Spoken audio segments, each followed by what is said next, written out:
That's the shofar. Hasharam Tazama, the Ten Commandments. Ra'ah, Yahaya, Rakah, Alahayim, Akarayim, Iopinia. No or not have other gods before me. La'ah, Thayosha, Lakah, Pasah, Wala'ah, Thayobadma. No or not thou make graven images to serve them. La'ah, Thalakwa, Sham, Yahweh, Ba, Shua. No or not thou take the Most High's name in vain. Zakar, Ha-Yuam, Ha, Shabbat, La, Kodashwa. Remember the Sabbath day, keep it holy. Kabal, Avakah, Wa, Makah, honor your father and mother. Ba'ah, Atazak, no or not thou murder. Ba'ah, Bakanab, no or not thou murder. Ba'ah, Bakanab, no or not thou steal. Ba'ah, Thayonah, Shakar, no or not thou testify falsely.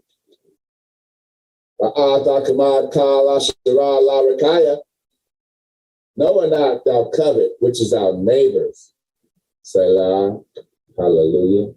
Amen. Praise Yah. Hallelujah. Hallelujah. Selah. Thank you, Elder. Hallelujah. And everything you should do is in Yah's name. You've got to do everything that he says in his name. Yeah. Praise Yah. Praise Yah. Praise Yah.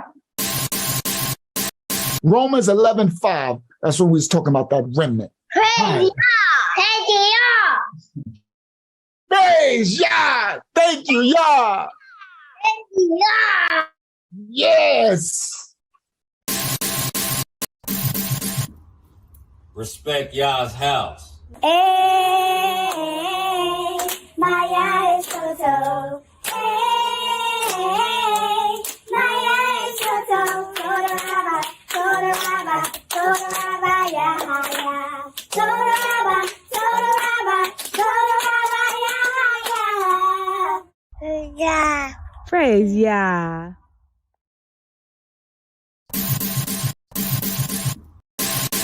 We sing praises to your name. Oh yeah. We sing praises to your name. Oh yeah. For your name is great and greatly to be praised. Praise Yah. Praise Yah.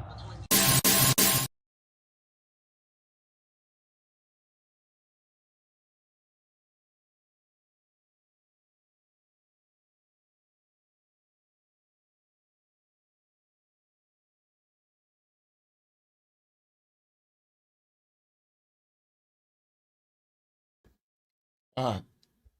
All praises to the Most High. All right, let me get my mic level right. Yeah. All right. All right. All right.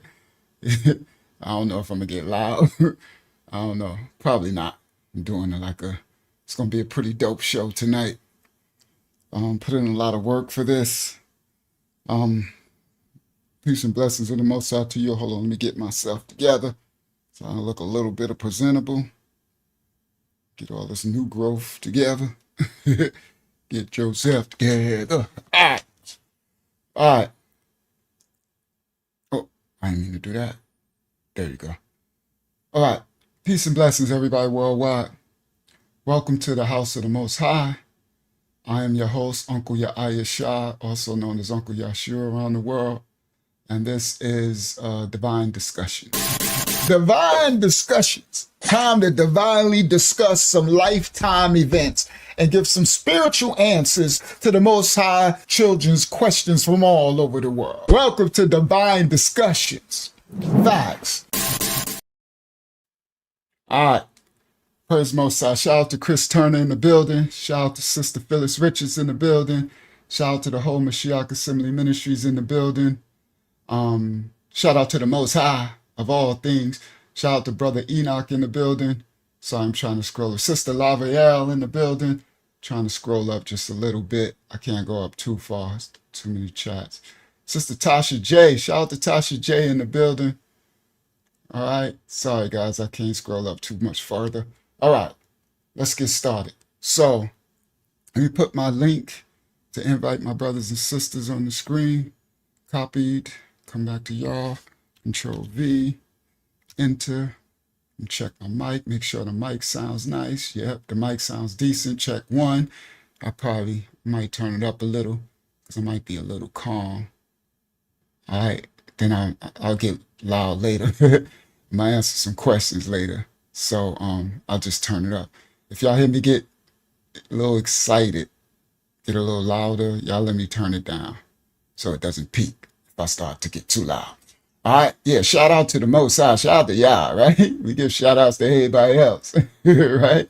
All right, shout out to the creator of all things. You heard?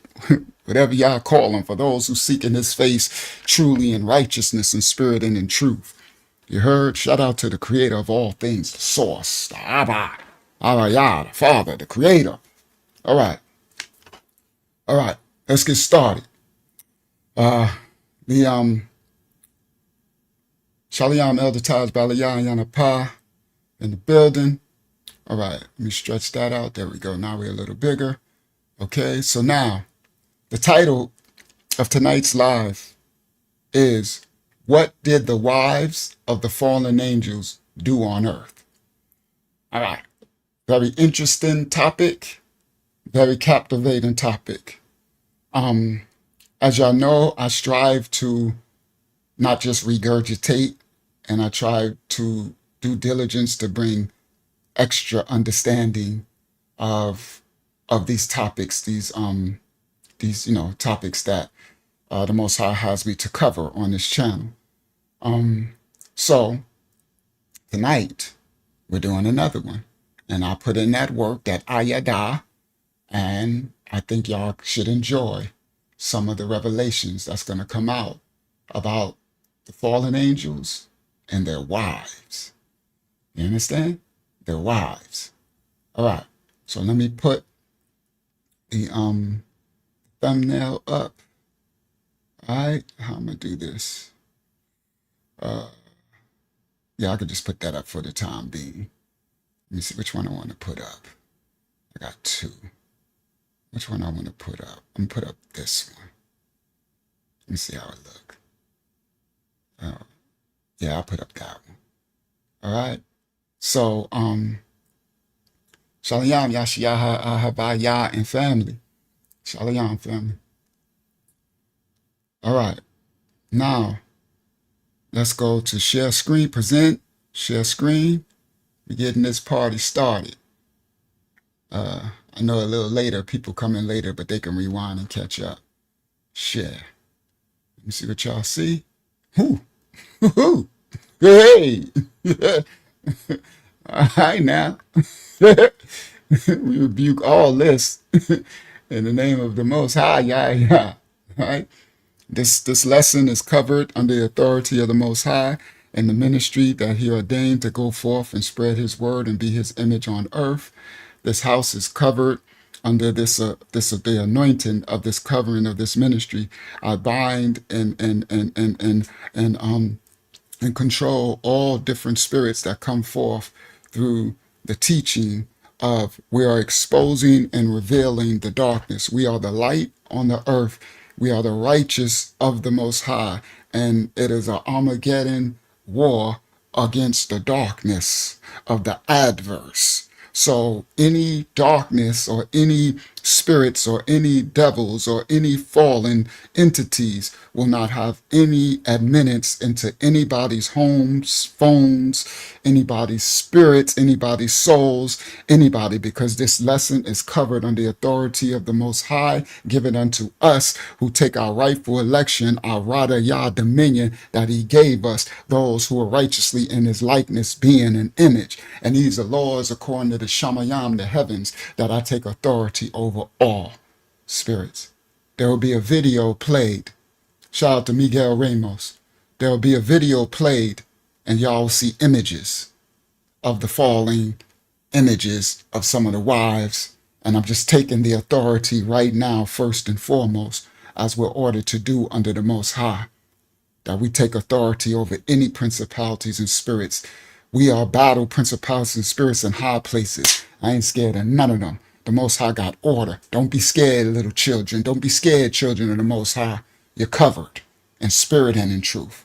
Facts. And it's my righteousness that's able to cover you. I actually live this out daily. I'm not a preacher, teacher, Bible, YouTube. No, I'm a man of the Most High servant, and I come to rightly serve the truth and expel the lies, to give you the gift of spiritual warfare so you can know who you are in the Creator, who and whose you are. So as you go forth in your life, your daily life, your weekly life, your monthly life, your yearly life, you understand that you can cover your household, cover yourself, cover all your portals, your entrance gates, your eye gates, your ear gates, close the doors. You could cover your children.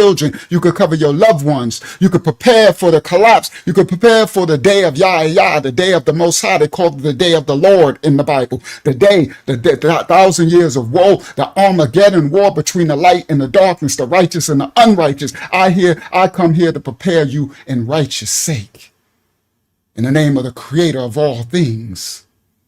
That is my duty, my purpose, and my election. And I take authority over all principalities and spirits. High places, low places, byways, highways, throughways, and parkways. The devil's a lie, it don't matter. Oh, they know who Unc is. Yeah, they know who I am in the spirit realm. So I take authority over this lesson. Don't y'all got to be careful watching all this stuff all over the place. You're getting spirits. You're taking on spirits in your homes, taking on spirits, and they're going into your children, they're going into your husband and your wives and entering you because you're not covered. These YouTubers just make this stuff. They don't got no spiritual warfare. The Most High didn't elect them to teach this. The Most High, they don't teach you no spiritual warfare. So they just feed you content, and all these entities be entering your home and stuff. Take authority. Y'all need to bookmark this channel. Continue to subscribe, because they're going to Shalom Doris Ramos. They're going to unsubscribe you. We live every Wednesday 9 p.m. every Friday 9 p.m. We're on a battlefield, spiritual warfare. So you need a spiritual warfare toolkit. Y'all understand? You need a spiritual warfare toolkit. You can watch all the other YouTubes. I don't give a crap about no Hebrew Israel. You can watch them. You can watch Hebrew Nation. You can watch Truth and Edit. You can watch Benai and them. You can watch what I don't know, the Christian channels, the little black dude talking and all these, the young Christians. You can watch the Hispanic Christian channels. You can watch the Philippines. Watch it. I ain't telling you to watch it, but y'all gonna watch it anyway. But you need a spiritual warfare channel in your arsenal. Ain't none of them teach you spiritual warfare, because they can't. I need y'all to understand that. They feed y'all content. They make a big bag. They're not shadow banned. They get hundreds, they making a nice comfy living, and they feed you information and content. It's all good. Some of the things you learn, we are babies, you need to learn these things, right? You start to learn some of the truth at other places, but you need in your toolkit spiritual warfare. You need someone that's going to teach you how to fight, because it is a war outside against the righteous and the unrighteous, a spiritual war. I ain't talking about physical. That's a hoodwink. Let the dead bury the dead. Let the physical do the physical. You need to be built up in your spirit, man, and your spirit being. That's what you're fighting against. You're fighting against principalities and spirits in high places. And they know that your low places, they know where you're weak. They know to come in through your emotions. They're coming in through the doors. I'm going to teach you if you need to keep watching. I ain't going nowhere until they take me off here, till the Most High bring me home. You heard that part? That part. And I'm going to teach you spiritual warfare. You're going to be warriors. You keep logging up, but they're going to unsubscribe you. They do it to people in our ministry. Unsubscribe people that's in our house ministry. They're going to do it. They don't want you to learn this. You'll learn to stand. The Most High wants to create warriors in the end time. He just don't want to create followers. He's not creating subscribers. You understand? He's not creating links and clicks. He creating warriors, spiritual warriors to fight. And tonight lesson is about someone who failed. The fallen angels. That the Most High gave them an assignment. He gave them a work to do. A mission. You know what they say? They know the assignment. Or they knew the assignment. but some failed. They weren't strong. And they spirits, you heard? Malayats, angels. You heard? Tonight, what did the wives of the fallen angels do on earth? What did they do? Oh, it's going down. Let me add my sister to the stage. Shalom, Hakyama. Shalom, Sister Kelly Perry. All right, let's get started. All right, how am I going to start? All right, put the video. All right, that's the title. We're going to get this wicked stuff off the screen right here. And now I'm going to put, let's get started. 53 in here, be more coming later. They can rewind. All right, so let me set my stage, move that to the left so I can see I'm only probably going to see the chat. I won't see those in the studio. So if you want to say something, just interrupt me. Don't raise your hand because I won't see it. I'm covering like I told y'all before, I like to cover just so it don't show me how many people are here, so I don't worry about when they kick people out the live and messes with you. I just need to teach the word. Can't be worrying about all this frivolous stuff. You understand? That's what the world is. The second world get us caught up with frivolous things to plug our emotions. That's why they have this internet age with social media, likes and follows and liking, and it takes you on an emotional roller coaster. I keep my emotions in check. Less is more. You heard? I don't need to see all that. I don't need to know. I don't need to know if it's one, because I'm going to teach this word if it's one or it's 50, 70, 80, 90, 100. I'm going to still teach the word so it don't matter. Word? They just try to, that's it. That's they enter through the emotions. That's what I'm trying to teach y'all what I live. I live this. I do it all the time. In my phone, I just did it with my baby mama. Trying to stress me out with some foolishness. I ain't even read. She should have known. Somebody done told her wrong. I'm like, if I would write about it, I'd say, you must be boo-boo the fool if you think you should know better that I ain't reading none of these texts after I said what I just said. You understand? Less is more, Chris. I don't do that. I don't entertain all that. You know what I mean? All that. Like I told y'all before, I got like 10,000, probably 15,000 unread messages in this phone. I don't read everything. I'm not eating everything that you feed me. And I don't need to know. Sorry. I said what I said. I know that anything coming after that is going to be negative. Because you're in your emotions, you're in your feelings. Because I ain't give you what you want. You ain't getting what you want. You're getting this money that be gone. I don't mess with you, don't mess with me. You heard that part. And sorry, not even reading it. I wish I had the thing where they can show you on the phone when a message is unread. That triggered the mess out of people. You want to trigger people the most? Ignore them. Y'all listen clearly. Ignore foolishness. Don't entertain it. Don't give it your attention. Remember, we're in the age of attention age, right? Attention is the new currency. You want to take the power away from people and spirits? Don't give it your power, your attention. You understand? Tell it be gone, and then you move on. Bind it up, send it dust back to when it come, and move on. And let them stay all in they might have told you wrong. Go tell your husband. Sorry, not sorry. Go tell your weak husband. I know he weak because he wouldn't listen. I tried to teach him how to rightfully cover his new wife, right? Because I'm glad at least she got somebody, my babies. You know what I mean? So I'm not hating them, but he all in his feelings. You know, he all in his. He ain't never had a pretty woman before, so he's like a little girl. Oh man, you got a wimp. You got a Ahab. Hold on, let's tie this into the fallen. You got the fallen angels who came down and was too weak when they saw the daughters of men. Oh, come on, y'all, tied up, Father. Tied up. Sorry, sometimes I get a little in I speak what really happened and going on. You understand? It just happened. That's why I'm speaking it. So, yeah, be gone. That's what I do, love y'all, all the time. Sisters do it to learn. Just be gone. You say what you say and be gone. I'm not even opening your next messages. I'm not even, it'll be right in my phone for the next 5. If I show y'all her messages, it's got thousands of them from years ago. I could probably go back in 2015 and she is unopened messages. You think I'm playing? If I'm lying, I'm flying. I live this. That's what I'm trying to tell y'all. I live this word. So what was I like? I was talking about something about followers and stuff. That's this new age of, well, whatever. Let's get started. I lost my train. I was going somewhere. I lived this. I'm gonna teach y'all how to live life, how to fight. Less is more.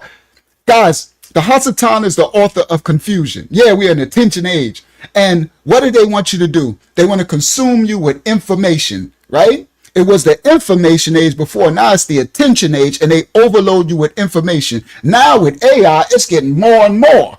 These are portals. Every time you give something, thank you. I didn't know I was going to get loud. Thank you, Ziana. I thought I was going to be calm. I ain't know. Boy, that's real life, bro. Most High. This Bible, man, this Bible ain't nothing to play with. It's real life experience, bro. You don't want to hear all this stuff. You could go see people just going to read it. In the beginning was the Word, and the Word was with John 3:16. And then, we know John 3:16. Show me how to live John 3:16 when I'm outside. Y'all hear? That part. Show me how to fight. I know I didn't have to pass the pork belly to taught me John 3:16. He didn't taught me Samson and Goliath. What? No, I said Goliath. Samson and Delilah. That's the same thing. Delilah. That's hilarious, right? Same thing. If you know, you know. Same spirit. Because I don't look at people. I look at the principality spirits behind it, right? You done taught me all that. Teach me something new. Teach me how to fight.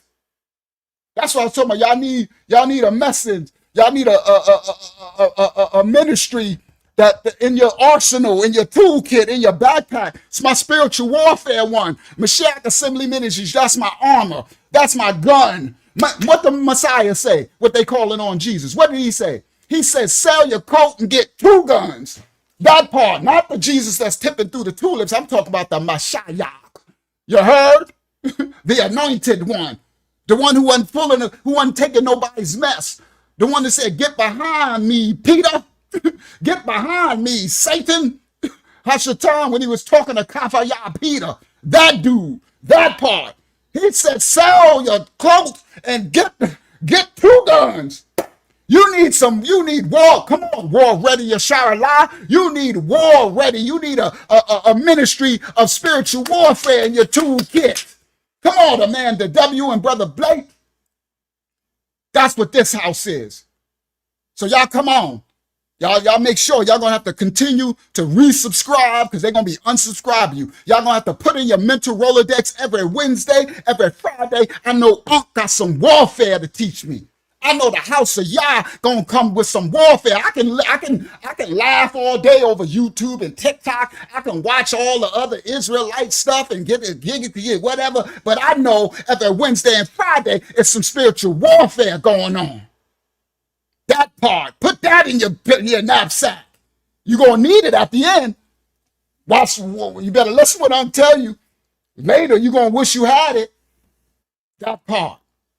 I didn't know I was going to get loud. Y'all see I didn't because I turned the mic up all loud at the beginning. I'm like, I'm not going to get loud. The devil's a lie. You want to make y'all laugh? You want to make the Most High laugh? Tell them your plans. This is spiritual ministry. You see it all the time. I come on here and I ain't have none of this.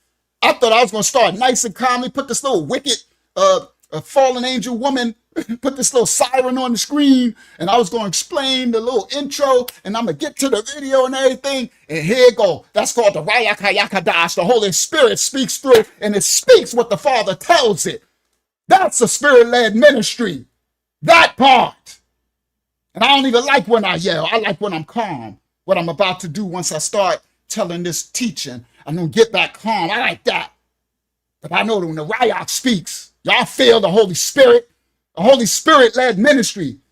Y'all better feel the Rayak so y'all can hear it and know it. And you can feel it in your bones. You can understand. You start to hear that word. You hear it more and more and more. You start to resonate and you feel it. I know the Rayak when it speaks.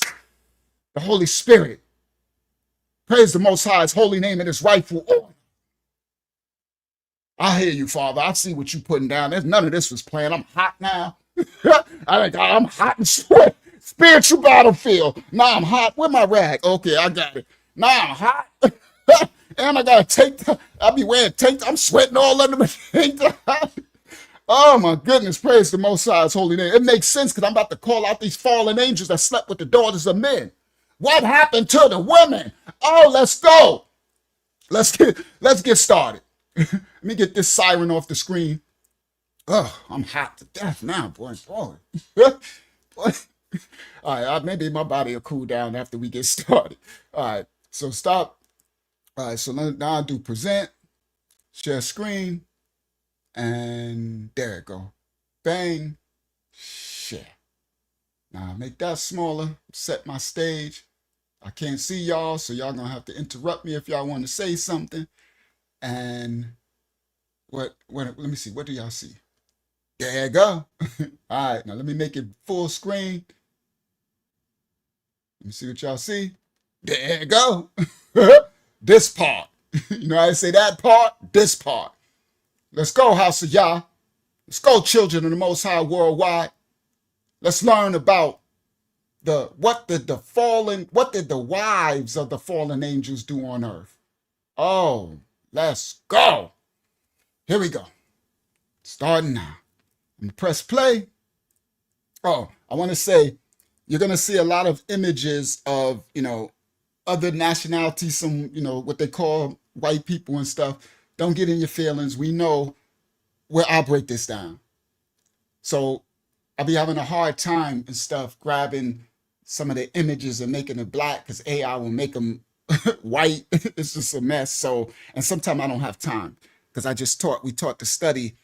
We went Tuesday, we went to 3 a.m. I wanted to finish at 12 so I could have more time to put all these AI images together, but we went to 3. You can't, we had a spiritual cleansing in the ministry, our Zoom Bible study on Tuesday. So I didn't get started working on this till about 5, 6 in the morning. Then so praise the Most High that I got what I can get done. All right, let's go. Here we go.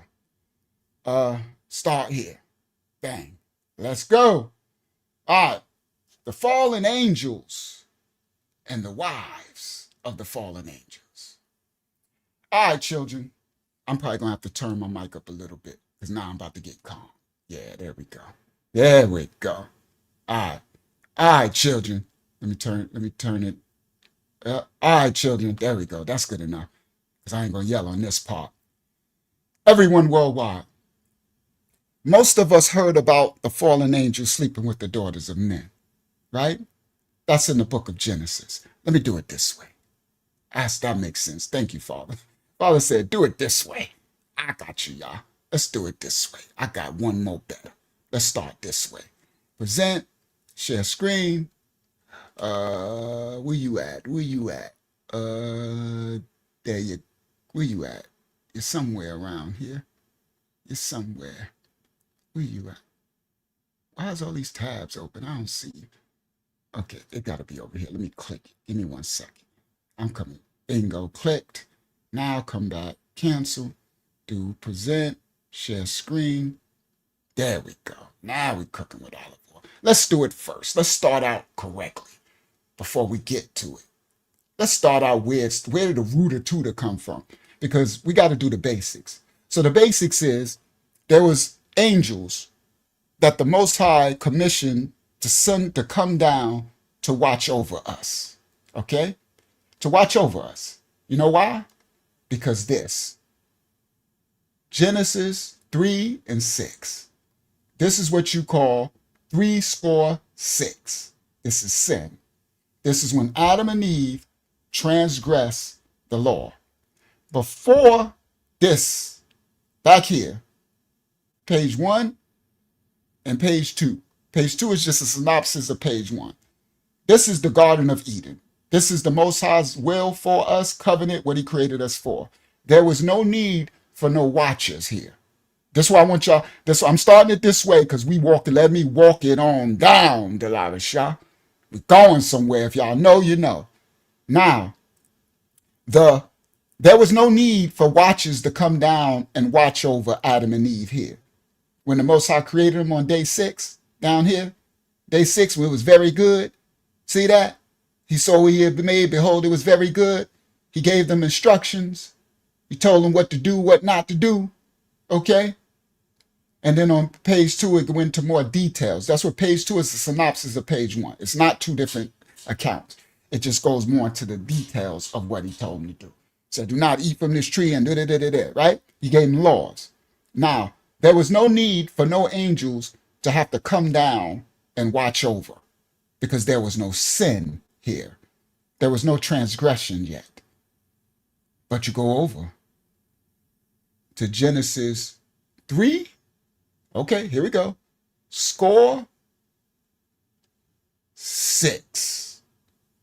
Genesis 3:6. 3 score 6. And when the woman saw that the tree was good for food and pleasant to the eyes, and the tree to be desired to make one wise, she took of the fruit thereof. And this is a synopsis. This is a euphemism.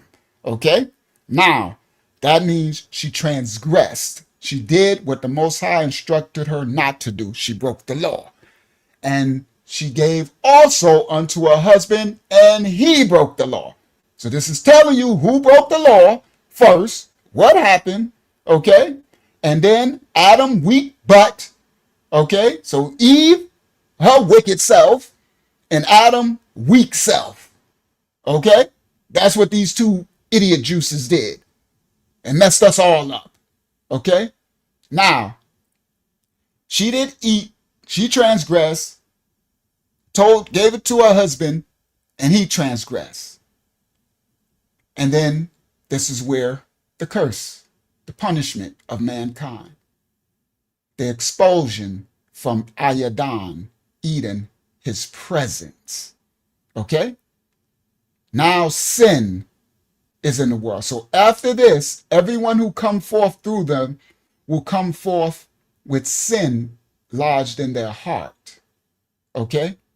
That's why it says, about the children of Hasatan, the children. Now we got evil sin. They got expelled from the first world. A second world is created. And the serpent who beguiled her got dominion over the second world. They lost their dominion in the first world. A second world is created. Now, because of that, later, there's going to be a need for the Father, for us, the remnant, the righteous, those who trying to make it through this dark second world. There's going to be a need for the Creator to send angels, Malachites down to watch over us. Because the sin that's lodged in the heart from the iniquity is really no joke. Y'all know we living in this dark second world. Sin is more powerful than everything. The sin of the flesh. Where you look, all in your phone, it's all in your house, it's everywhere. You wake up in sin, you got to go to war, right? Thank you, Yaron. Please hit the like button. We going somewhere. It's going to be a Hades of a lesson tonight. I put in a lot of work. Y'all going to learn some things you didn't know as normal in this house. All right, this ain't just a regular okie doke. Y'all let me walk it on down. We going somewhere. I'm glad I'm doing this because by the time I get to showing the visuals and the video and breaking on down, there'll be more of the Most High's children. They'll find out we live. That's why please shout out to King and Queens Coaching Group. Please send a like. Please, guys, just take a time and just like it so that more of your brothers and sisters worldwide can see, oh, Mashiach Assembly is live. That's your helping. Right? We don't ask for nothing, but I do asking for that because we need the children to be able to see this through the shadow band. All right, praise the Most High. Now, because of this, with Adam and Eve, we can blame all this on Adam and Eve. Now, the funny thing, I never thought of this before, but until I put this lesson together. Guess what, guys? This is some crazy stuff. I don't think none of y'all thought of this. It's because of what Adam and Hayavah, right? Adam and Eve, what they did, that we got to mess with all this sin and lying and cheating and stealing and murder and killing her out of paradise, the expulsion out of Ayadan, that means Eden, his presence, right? Now, because of their stuff, we got all this mess, okay? But guess what I never thought of? The fallen angels, the Malaks, the watchers who were sent down. Adam and Eve sinned. They fell because of it too. You know why? I'm gonna they came down into this world, and the pull of sin was mighty even on the Malaks, the angels. Ooh, boy, they saw those daughters of men and they was like, oh, shook it now. We going somewhere. Y'all come on. All right. Now, listen. Now, the sin right here caused, it would have been no need if Adam and Eve didn't do this in Genesis 3:6. The 3 score 6 is sin. Sin is the beast. This is the beast, the mark of the beast. Sin, transgression of the Most High Lord, life outside of his presence. And our job is to get back in his presence. That's Iodine Eden. Okay, now that we're going to go forward, after that, it goes on. It tells about, make this quick, it tells about Cain and Abel. Here it go. From that, she's conceived. From this foolishness that happened, tonight's lesson ain't about that. I got lessons on Adam, Eve, and Steve. You heard? That Steve was Hasatan. Okay? So there was some foolishness going on. Okay? Cain, the first serpent seed, he was the first to kill and murder and do all this, right? So then it goes on, it talks about, right? So then we go, let's go. I'm going on down because I'm getting to the fallen angels. I'm going to make this real quick and easy for y'all. Then Genesis 5, it starts talking about the descendants of Adam, right? And it talks about Adam, right? And it talks about Seth and Enos and Canaan and Mahalalel and Enoch and all that, Methuselah. It's going on down, right? It's just talking about the history, right? Let's go on to 6, Tasha J. Let's do this, right? Then it talks about the wickedness of men.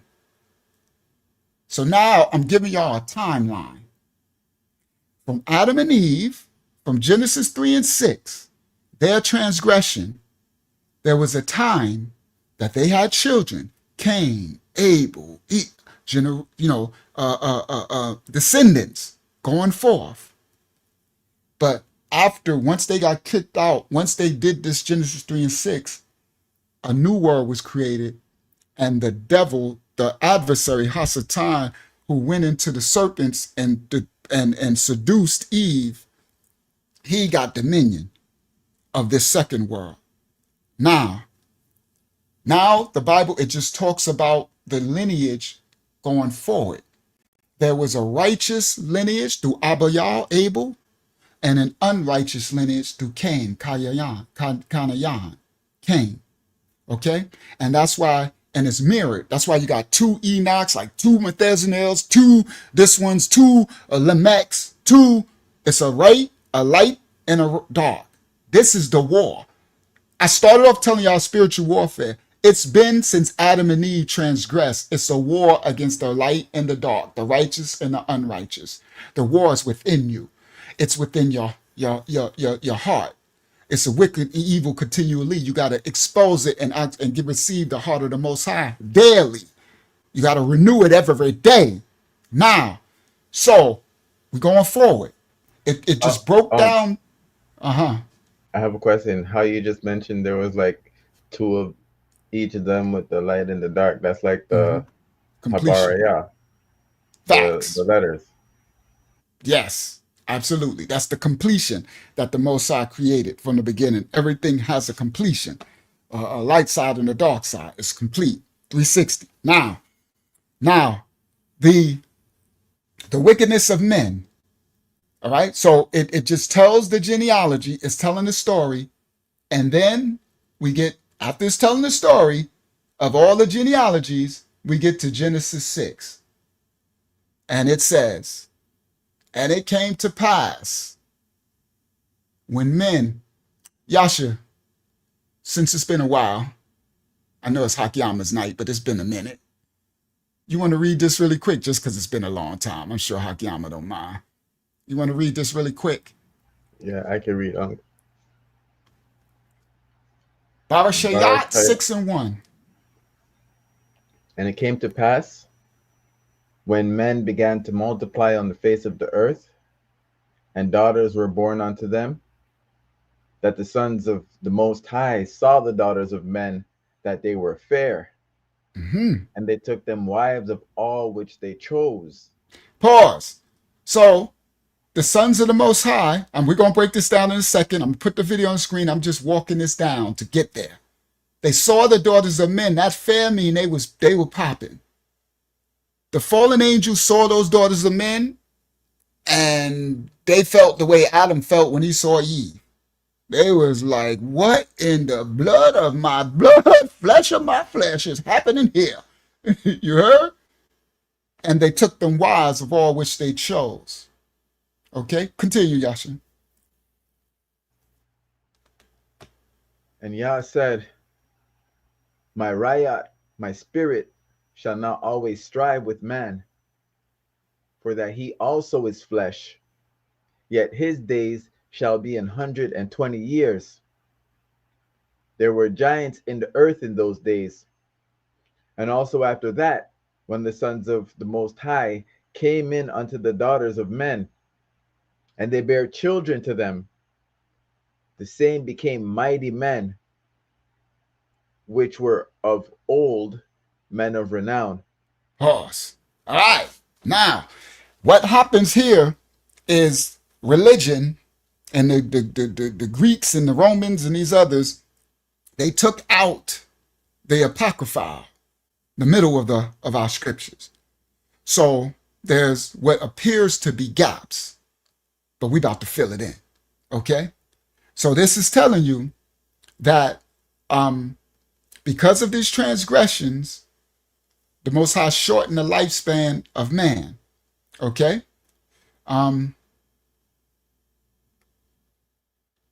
It's never a bad thing to pray about any suppressed trauma such as Exodus.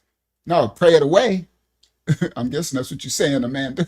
Prayer goes all darkness, all trauma, suppressed, repressed, oppressed, depressed. Pray it all away. Praise the Most High. Absolutely. So, all right, let me get back focused. Let me get back focused. Now, it says there were giants in the earth in those days, in these days. But then it says, and also after that. So when it's saying after that, it's talking about the flood that's coming. I want y'all to understand we are before the flood. That's why I'm doing this. I started with day one. Then the expulsion from his presence, Iodine, Eden, sin brought into the world. We went on through the genealogies, Cain and Abayah, righteous, unrighteous. We went on down, now we get to 6, and it starts talking about the fallen angels. See, they had a mission to do. Because from Adam and Eve's sin, through the lineage, Cain and them, the world was getting so dark that the righteous remnant, the Most High knew we needed help. So he sent down watchers to watch over us. I'll get there in a second. Now, I'm still walking this down. And now, he's saying there were giants in the earth during this time, but there's going to be something else that's going to happen. And he says, and also after that, when the sons of the Most High, which are the Malaks, the watchers, came down unto the daughters of men, and they bare children to them. The same became mighty men, which are men of old, men of renown. Then we go on, right? Now it goes to 7. Now watch this. It gets to 7, and it talks about Noah. Right? So now, over here, hold on. It talks about, let's go down, the wickedness of men, Noah's favor, an ark. The Most High is going to cleanse the earth for all its wickedness. And that's why he said there was giants in those days and also after. So now it goes on and it talks about Noah entering the ark, the flood come, the duration, how long the flood, right?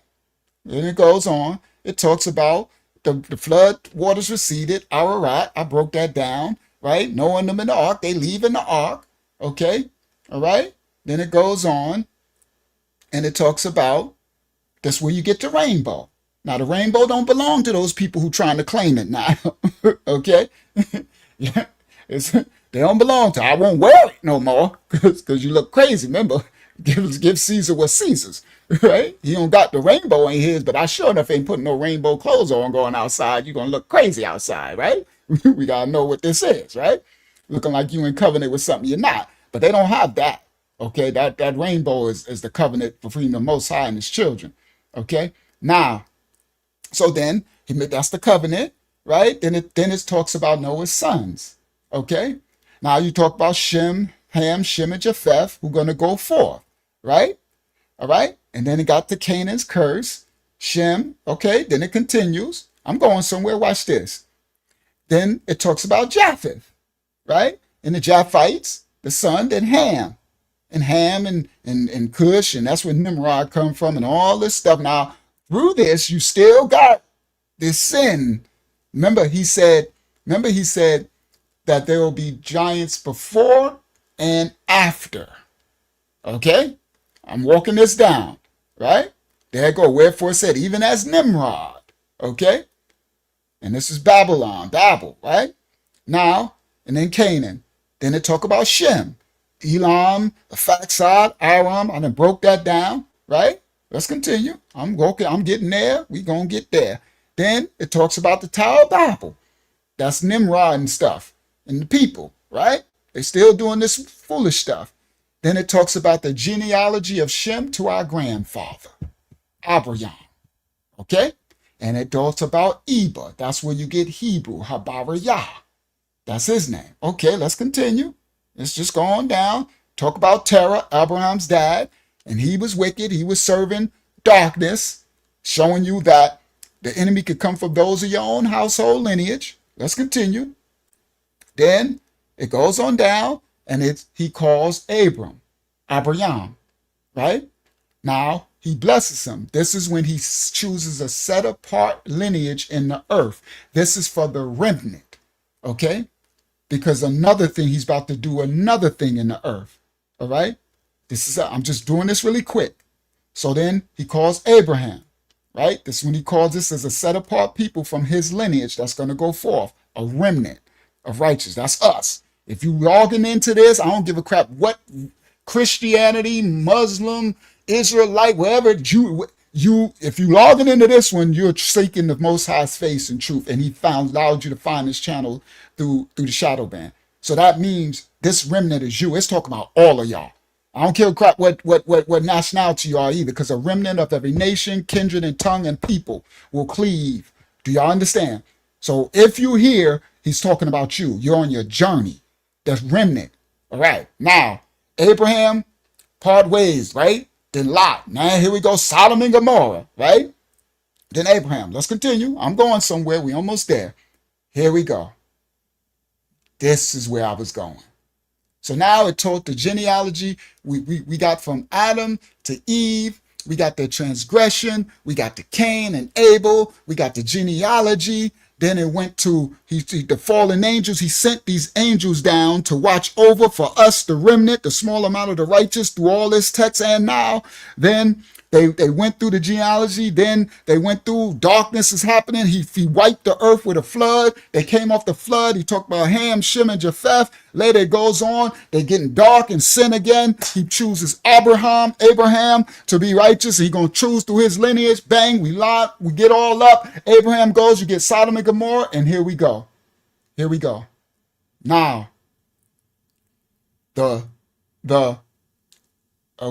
I serve the true creator, not men. I hope so.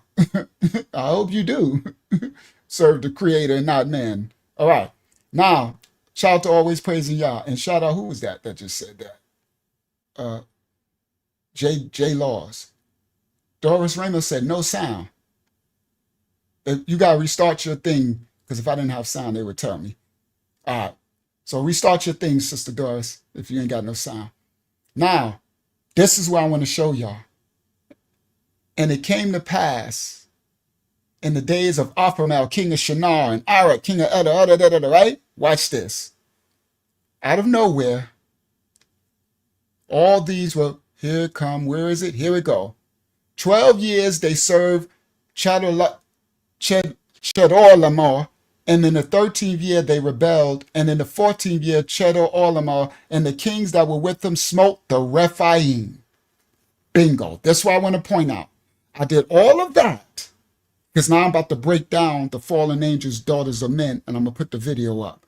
But I need to walk the timeline through the scripture so y'all can have understanding. Now, the Apocrypha that they took out broke all of this down. You see how it looks like it looks like an empty space right here? Because all that time, all those chapters I just skimmed through, you ain't see nothing about no fallen angel. I mean, no Nephilim, Rephaim. Okay? Right here, Genesis 14. And in the 14th year of Chedorlaomer and the kings that were with him, and smote the Rephaim and Ashtoreth, the Karnaim and the Zuzims. These are Rephaim giants. The Emims and Shab.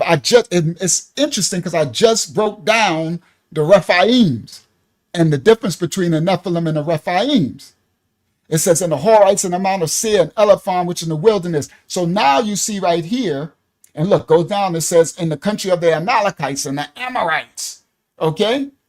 Now, right here you see there are Rephaim giants. That's why at the beginning it said there would be giants in this day and after the flood. All right. Now, I wanted to point that out, that the reason why the Bible looks like there's a gap and it just busts out now and start talking about Rephaim and the Rephaim, the Karnim, the Zuzims and all that is because they took the middle of our scriptures out. They took the guts, which they call the apocryphal text. They talking about they not canonized. Canonized by who? I shoot you with a cannon. Somebody need to we don't shoot nobody, but I'm just making a jokey joke. Canon by who? Doggone enslavers who took our scripture. So they took that out so that we can't have the connection and understanding and have empty spaces. There's no empty spaces. Now, we're going to fill it in now. Now, here we go. I did that correctly. There we go. More people came. That's what I wanted to. All right. Now, stop screen. Present. Share screen. Here we go. Bang. Share. Let me put it back. Start from the foundation. All right. Here we go. It's already full screen. And then, yeah, because I never stopped it from being full screen. Play. Here we go. Now, the title. What did the wives of the fallen angels do on earth? What did they do? Here we go. Most people have heard of these stories of the fallen angels sleeping with the daughters of men. Most people had probably had some wonderment of, I wonder what happened to the women, right? We know that the fallen angels, some of them got locked down, they got locked away and stuff. But what happened to the women, the wives, who loved the fallen angels more than they loved the Most High's law? Because they had a choice to make. They could choose what the Most High said. I want to get this straight first and foremost, that these were black women. The reason why I went back, this is the reason why I went to Genesis and I started with Adam and Eve and I walked it forward to see that the generations that these, when these fallen went to these women, what nation, what genealogy these women were of. Now, modern times, like in this, they'll show you a lot of, they'll show you a lot of images of white women, that these fallen angels, no disrespect to nobody, but they weren't white, these women. These were daughters of Eve, and this before, they had more variations and nations of genealogy, but they went to these daughters of men. These were black women. All right. Now, what you would call that. All right. Now, the wives of the fallen angels, once they interacted and married these fallen angels, they got forbidden knowledge. This, at the beginning of Genesis, is what the Most High warned against about the knowledge of the tree of good and evil and the tree of life. There are things that the Most High didn't want us to experience and know. It's called forbidden knowledge, okay? Knowledge of the tree of good and evil. these fallen angels, their husbands, revealed these hidden knowledge to them. What you call it? What they call that? Bedroom talk? I forgot what they call that. When you be in the bed and you what's it called? I I just hear I hear Pillow talk. pillow talk. There you go. I'm like I hear static and you saying that. Yeah, pillow talk. That's what yeah. The fallen angel, boy, these fallen angels was whooped out. They start having pillow talk with shout out to DW. Pillow talk with the daughters. And they start teaching them these fallen, forbidden tactics. Okay? Now, the apocryphal texts and the traditions all the way back. You can go back to Akkadian, Sumeria, Babylon. They held all of these traditions. Modern religion took these out. The Apocrypha was in the 1611, the first even version of the King James. Modern times, they took it out. All right. These women, this is a very interesting, I'm going to point out some interesting ideas or viewpoints of this. These women were the first bearers of hidden knowledge and wisdom. Before the fallen angels came down, I'm going to break this down, and chose them and then start to teach them, these are the first bearers of hidden knowledge. Pillow talk, those women. This wisdom was never meant to be shared with mankind. This is where the fallen angels left their state and transgressed. The wisdom, this is like knowledge of the tree of good and evil that the Most High will be trying to protect us from. This wisdom was never meant to be shared with mankind.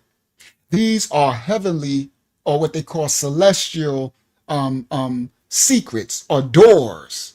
See, in the spirit realm, everything is doors, and they call it portals. We, on our finite mind, we look at it as secrets, and it's deeper than that.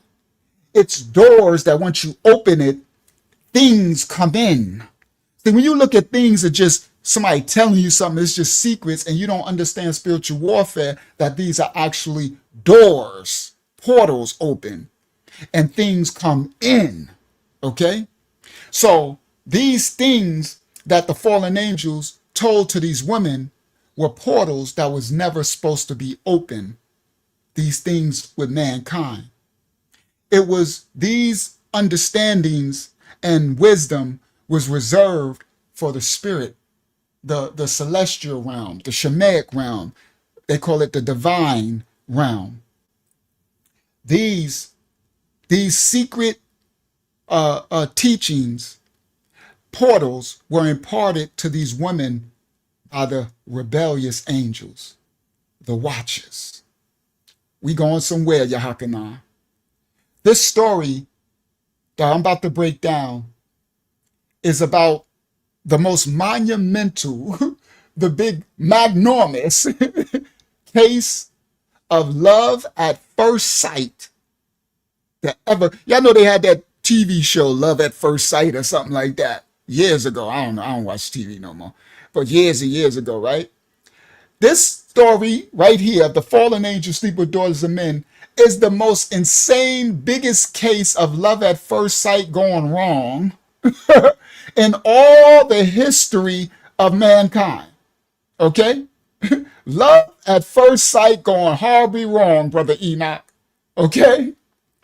Now, these fallen angels were up in heaven doing their thing.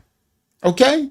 The Bible says, Lavielle, they were singing praises to the Most High. They were doing whatever work that the Most High had them to do in the heavens. But because of what Adam and Eve did, it's crazy. Adam and Eve got a lot of people all jammed up.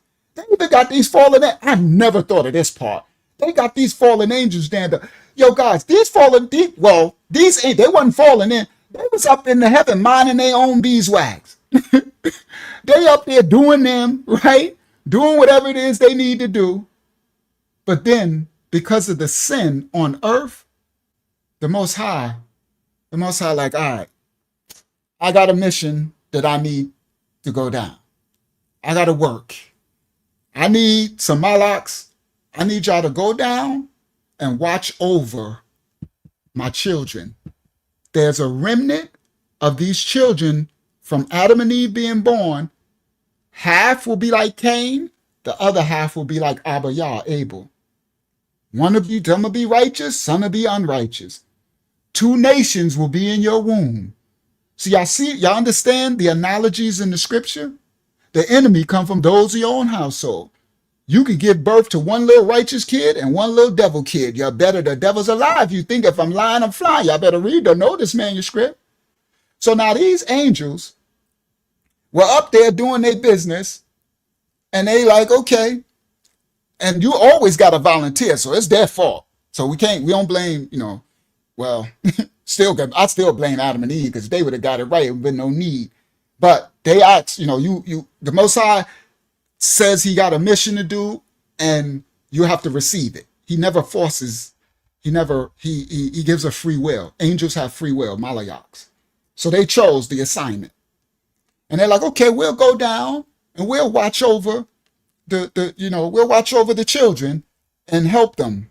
Okay, so they was given this assignment, okay, to go down to the earth, watch over the children who were born in sin, to give assistance where needed.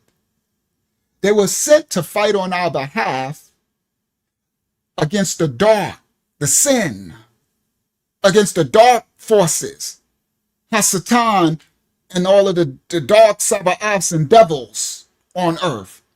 They were sent to assist us. They were sent to report to the Most High what's going on. But something went terribly wrong. This is an interesting viewpoint. These angels experienced something that they didn't bargain for. They never experienced a creature like a human. I want y'all to use your imagination. All they know is angels and Sabayas, heavenly hosts. They have never experienced a human. So this is a brand new creature that they have never seen, experienced, or nothing. They came down and they started to desire these earthly women. They wasn't prepared. Apparently, they wasn't prepared for what they was going to see. Now, these mighty watchers, and they're mighty because they took a job, a position. All angels didn't take positions to come down to earth to do stuff. Mashiach but he's not an angel though, but that's the only Yah's son of, but he took a position to come down and be the last atonement of sin, be the way back for the remnant as well. So these Malachites, these angels, they were mighty. These Malachites. Now, when they came down, they saw something here that must have stopped them in their tracks. They experienced human women. Now, this is a new thing for them. Now, these weren't just any women. These women that the fallen angels experienced were beautiful in a way that was different from anything that they have ever experienced in heaven. We know that in heaven, some of that Malaks or Hasatan was the most beautiful angel. But this is a new creature, a new experience. So this beauty is a different beauty, okay? It was different from anything they ever experienced in heaven. These angels were supposed to be above earthly desires. But they start to feel something new, Tasha. these doggone earth chicks, the, them the angels is like, yo, what these earth chicks? Okay? And as they were doing their position of watching over us, feelings within the Malak start to get stronger. Their bright heavenly glow started to get dimmer as the thoughts that weren't supposed to be in their heads started to fill their minds. I'm trying to give you a way to experience what the fallen angels, because I've never really felt, me either, until I did this, to try to experience like what they were experiencing. These thoughts, as these thoughts of lusting after this creature that they're called to look over start to fill their mind, their Shemaic righteous glow started to dimmer. That's letting in more sin. Shout out to Brother Warren. Okay? That's why the Bible says, don't let your light go out, right? It says, keep your lamps lit, right? Because over time, sin will dimmer your glow, your light. That's the glow. That's why they put an orb glow when they be drawing stuff, okay? Now, as these thoughts, these probably lustful thoughts, or the first ones is probably like, what am I looking at? They are beautiful, kind of like when David was lusting after Bathsheba, right? Now, as these thoughts started to become more and more prominent, the dark of this second world that they were sent down to protect us from started to enter in through their thoughts and emotions. Now, I want y'all to picture at that time, life was just going on as usual with the women. The women were down here. They were just going on, working, laughing, living their life, loving, sinning. Don't forget to sin, right? Like normal, right? And they just going on, doing their thing, whatever, going on in their regular life, just earthly second world stuff, sinning, right? The usual second world. But the women had no idea what was coming for them. So we're going to look at this from the eyesight, the ion of the women and the fallen angels. We're going to cover both, okay? The women going along with their regular lives also had no idea what was coming for them. Yeah, just normal everyday sin, right? Nothing to see here. It's normal. Now these mighty angels, Malayaks, are breaking every rule. The Most High gave them an assignment. They were told to watch over us. And the act that they're doing is gonna break every rule, every law of what they were sent down here for. But what I want y'all to understand is that as the women were going on, we didn't know that we had watchers. Okay, let me explain. As mankind was going on, right? And they just going on with their sin, transgression, whatever. And, some righteous are being born, some wicked are being born, whatever, a remnant. The Most High didn't tell mankind that I'm about to send some angels down to watch over y'all. So the people had no idea. The people had no idea that the watchers were sent to watch over them. So something strange started to happen. As these women are going along with their life, going along in sin, doing regular stuff, there is things happening over them. These watchers who were called to watch over them are starting to lust after them. And their thoughts started to be transferred into the women. Y'all listen clearly.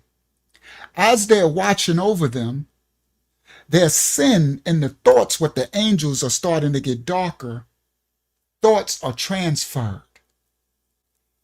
Something strange started to happen to these women. The energy that the fallen angels was experiencing was being transferred to these women. Look at it like the women probably felt something like special or like something amazing was happening to them. You know, like an air, like, you know, something feel different. You know, okay, you know how like right before a big major storm, right? Like a hurricane, that's interesting because a hurricane coming for them. Like a hurricane or a huge storm, it's like there's an air in the energy in the air. There's a, you know, you could feel something like the air is charged with energy. It's like a danger, dark energy in the air right before a major storm. Yeah, you could feel it in the air. Just like when you got when you go into a situation and you can lose your life. Sometimes you can feel the energy. That's why I teach y'all spiritual warfare, to get your receptors in tune. Don't be running around just willy-nilly all stupid face, just everywhere, just boo boo the fool, nothing to see here, just no. Spiritual warfare, attunement, your receptors. You see? So the woman would probably feel this energy that the fallen angels are lusting after them. It's being transferred. See, when these things happen, it's like a dark, dangerous energy, but it's also an element of excitement, all mixed together. Everybody, all of us, most of us know this. You know the feeling that you get, because we was all in sin, right? I don't do too much sin no more, right? We're all in different levels of sin. We work on this every day, right?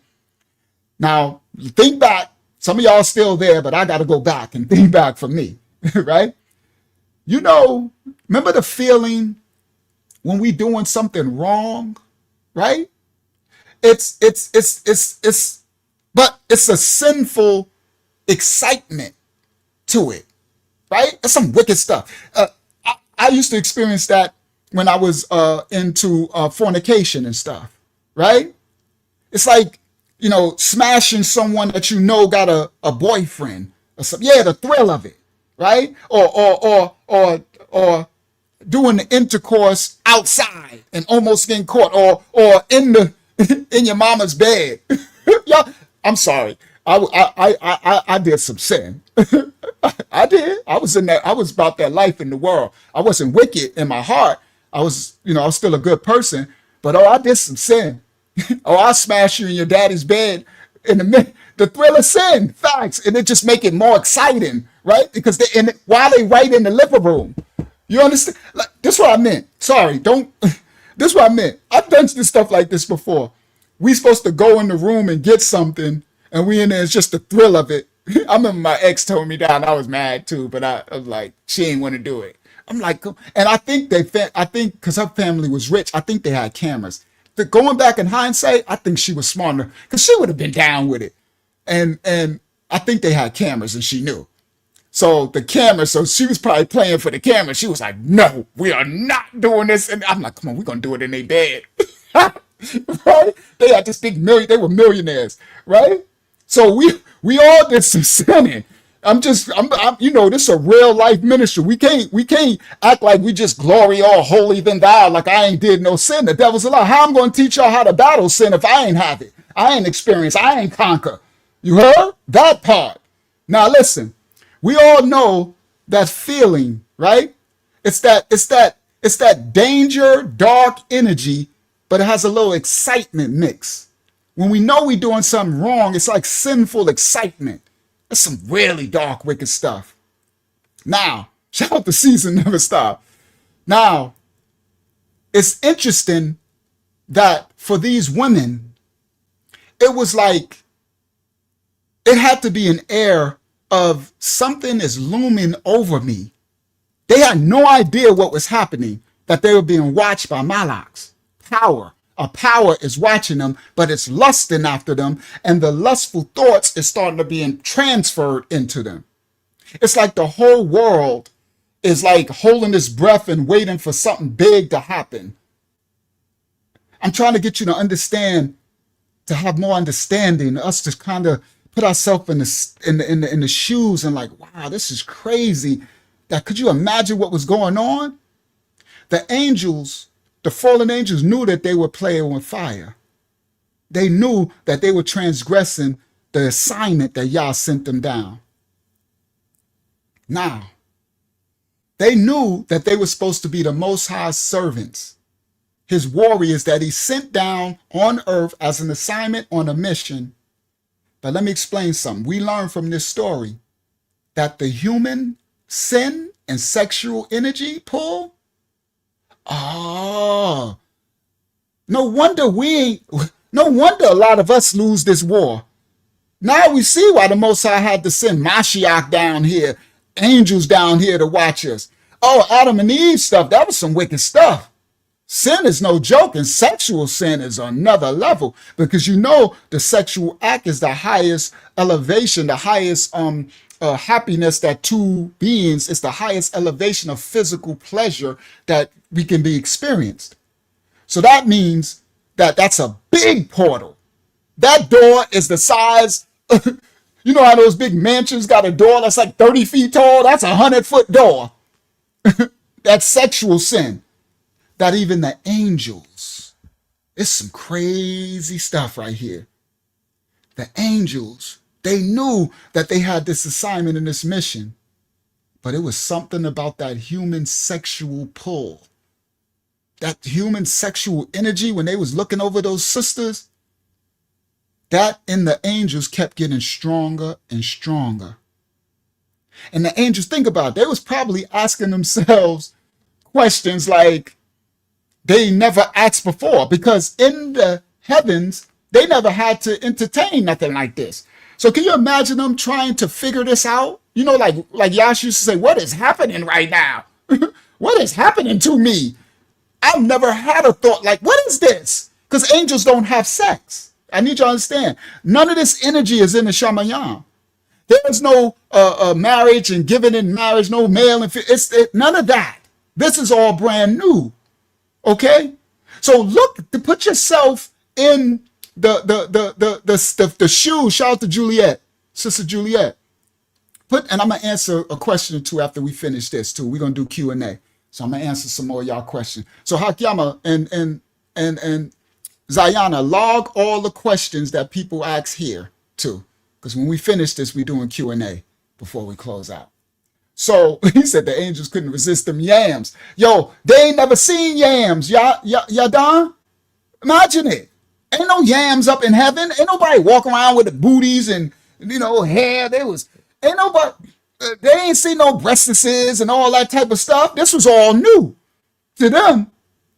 And they ain't never experienced what the humans, it was so dark. That's why the Most High had to send us help.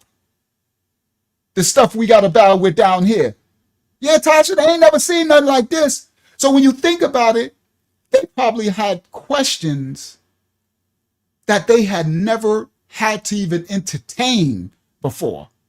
This human sexual energy, and it's getting stronger and taking them over, and their celestial light is getting dimmer and dimmer. Yo, they getting darker and darker. And probably the sin, the lust is getting stronger and stronger. And then the energy is probably being transferred to the women. So the women is probably starting to like walk more, like, right? It's like, that's how sin is. Sin compounds, right? So they probably had started debating in their minds questions that they had never even had to ask before. Just think about it. Questions like, what if we could feel what humans feel? Because they're watching us. They're watching the men They watching a woman. They watching them make love. They watching them have babies. They watching the single. They watching the sinful acts. They watching them, the ones who going and sinning, having sex around the corner when people can see, they watching. They get to see all this. So it's like they probably start to think thoughts like, what if we could feel what the humans feel? What if we could experience this thing that they're experiencing? This love thing that they keep talking about. See, they were the first TV. That's crazy. The first Truman Show. They watching everything, and humans have no idea because they're watchers. They have to cover it. They see everything. That's crazy work when you think about this. They were supposed to love the Most High first and foremost, above their own desires. Does that sound familiar? Anyone? They were supposed to love the Most High first and foremost above their own desires. Am I talking? Does that sound familiar? Can I get a witness in this house? You heard? But they got filled with desires that they never experienced before. And it was hard for them to control. Each day, it probably got stronger and stronger, this desire and passion. Each day, they couldn't control themselves more and more. Each day, their resolve got weakened a little bit more and more. Think about this choice tearing them from their true purpose, their assignment that the Most High gave them, this lust of this human flesh. Yeah, desire is it's a mess, bro. This desire, this above their true purpose, these new feelings, these are new. They never experienced it before. They have been feelings of lust, desire, and human sexual attraction. Boy, Eve sin, Adam and boy, Eve sin ain't no joke. And Adam's weakness is shameful. Got us all in this mess. Even the angels would have to come down here and deal with Adam and Eve's mess. Oh, Adam and Eve started a whole mess. Okay, so now let's go. So the angels, the Malachites, they fail in the assignment, right? They fail. They open. They sprung. They just like Adam when he first saw Eve. Adam was like, you blood of my blood, flesh of my flesh. He said, forget the Most High.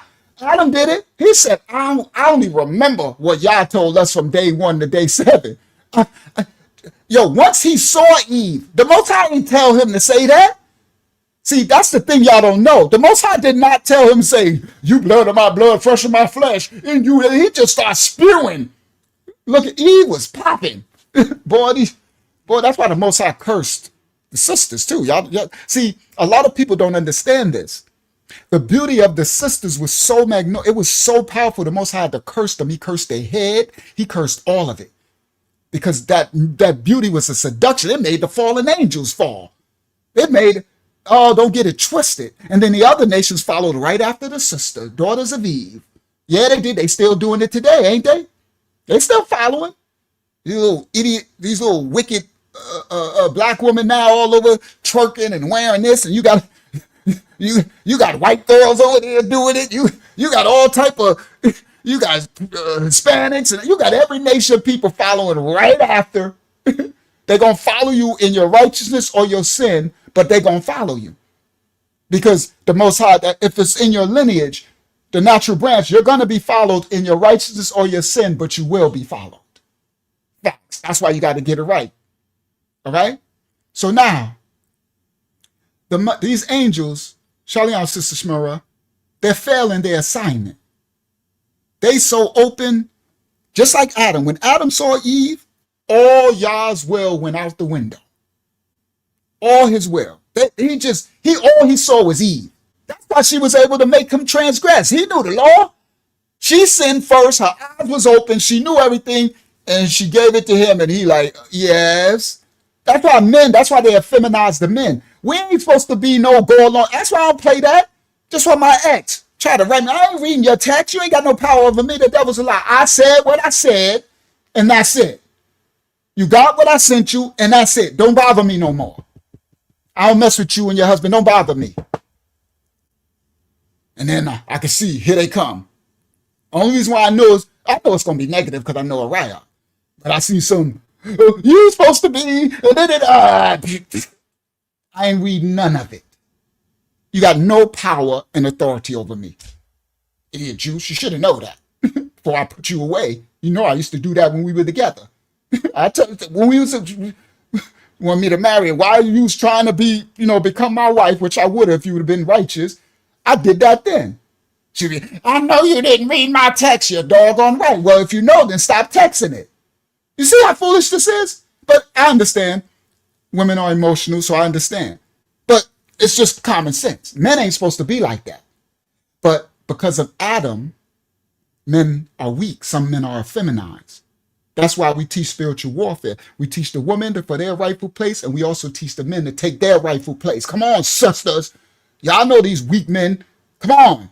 Y'all, no, none of y'all like no weak man. Y'all do it for a minute till it get boring.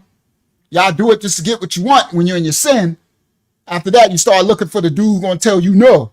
The dude who got some backbone. The dude who got some cojones. Adam ain't have no cojones. Adam was sprung. Y'all listen. So the fallen angels, boy, these women to get you. For the beauty of a woman ain't nothing to play with. That's why I'm Most High cursed.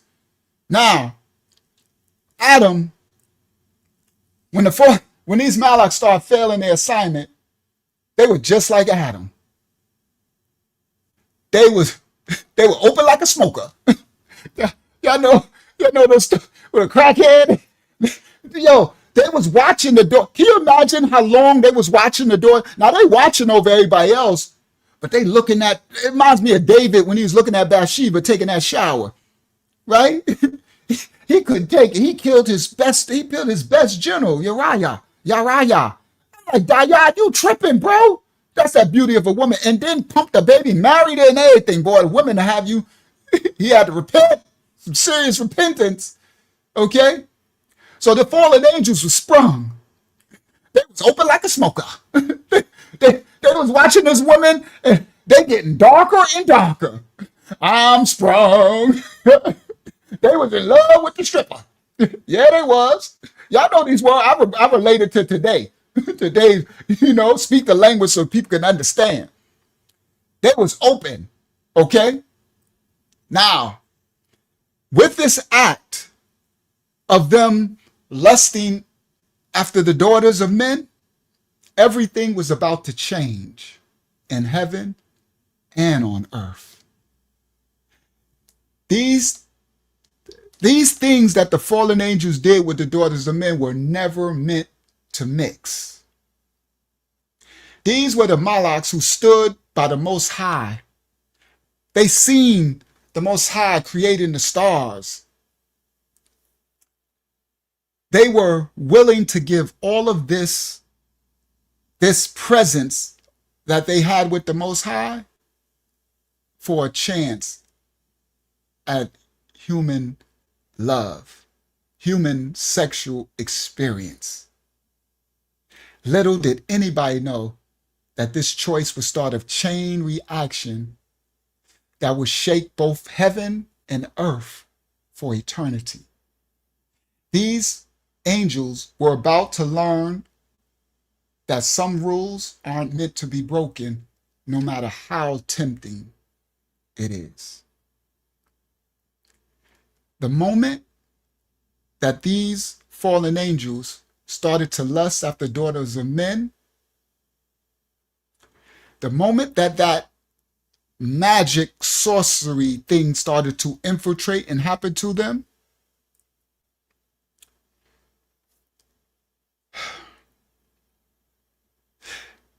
in the eyes of these fallen, these women had to look like If you can imagine the most beautiful person you've ever seen in your life, then multiply that times 1,000.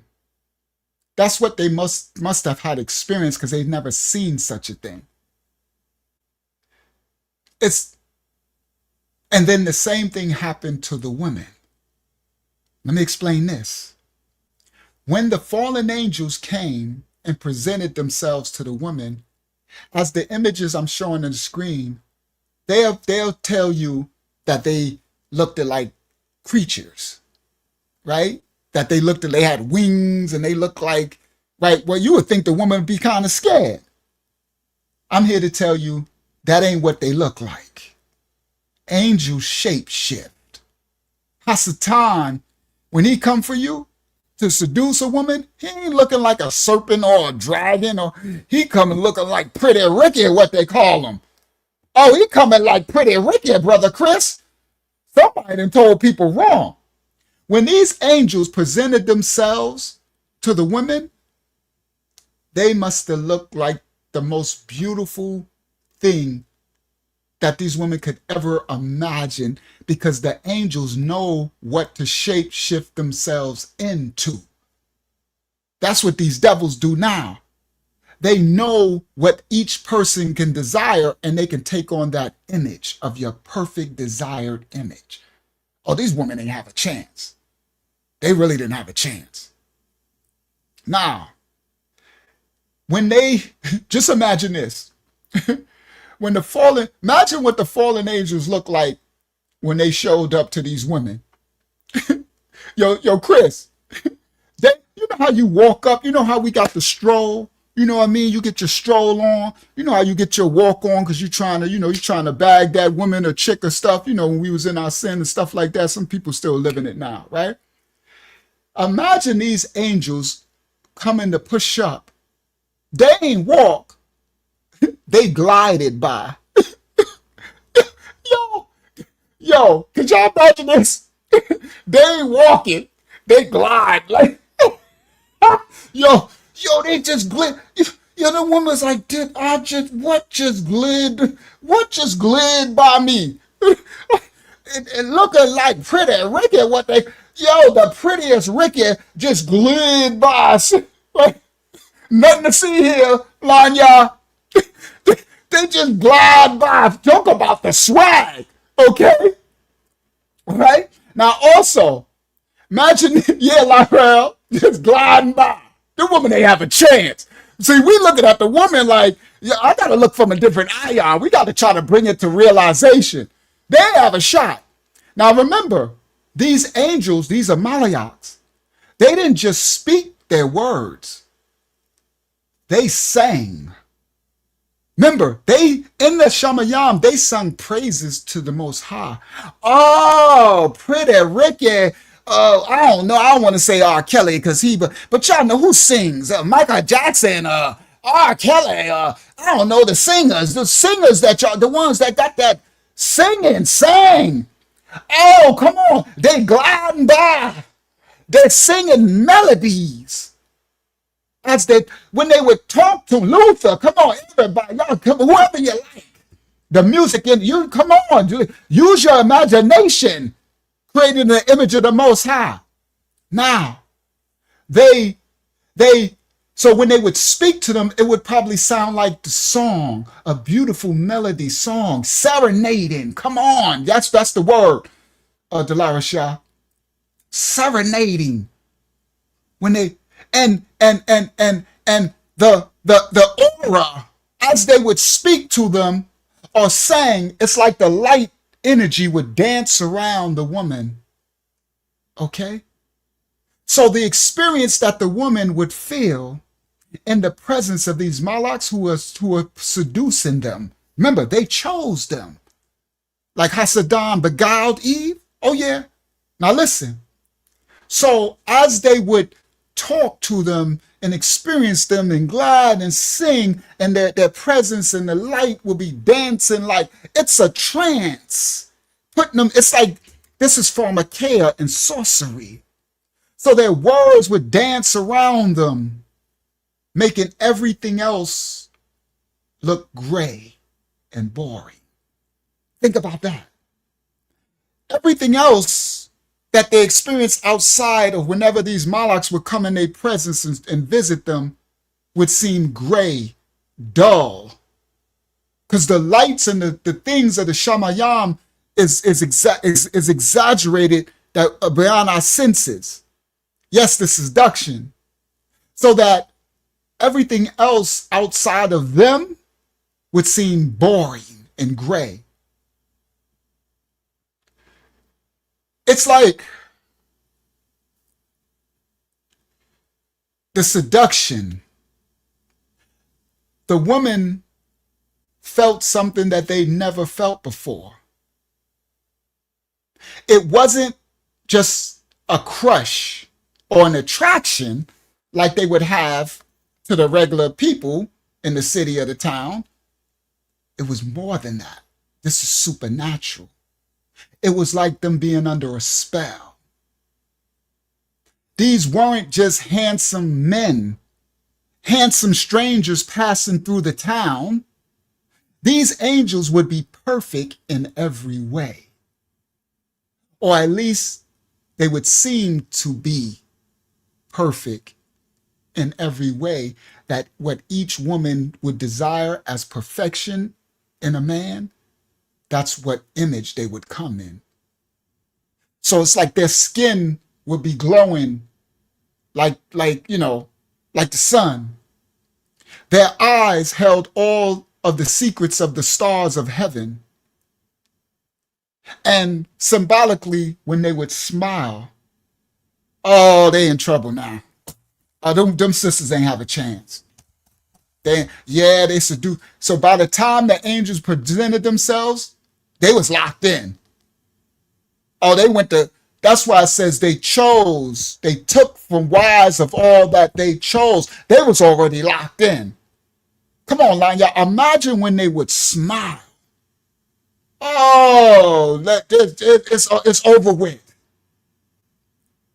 These weren't just handsome, super handsome men.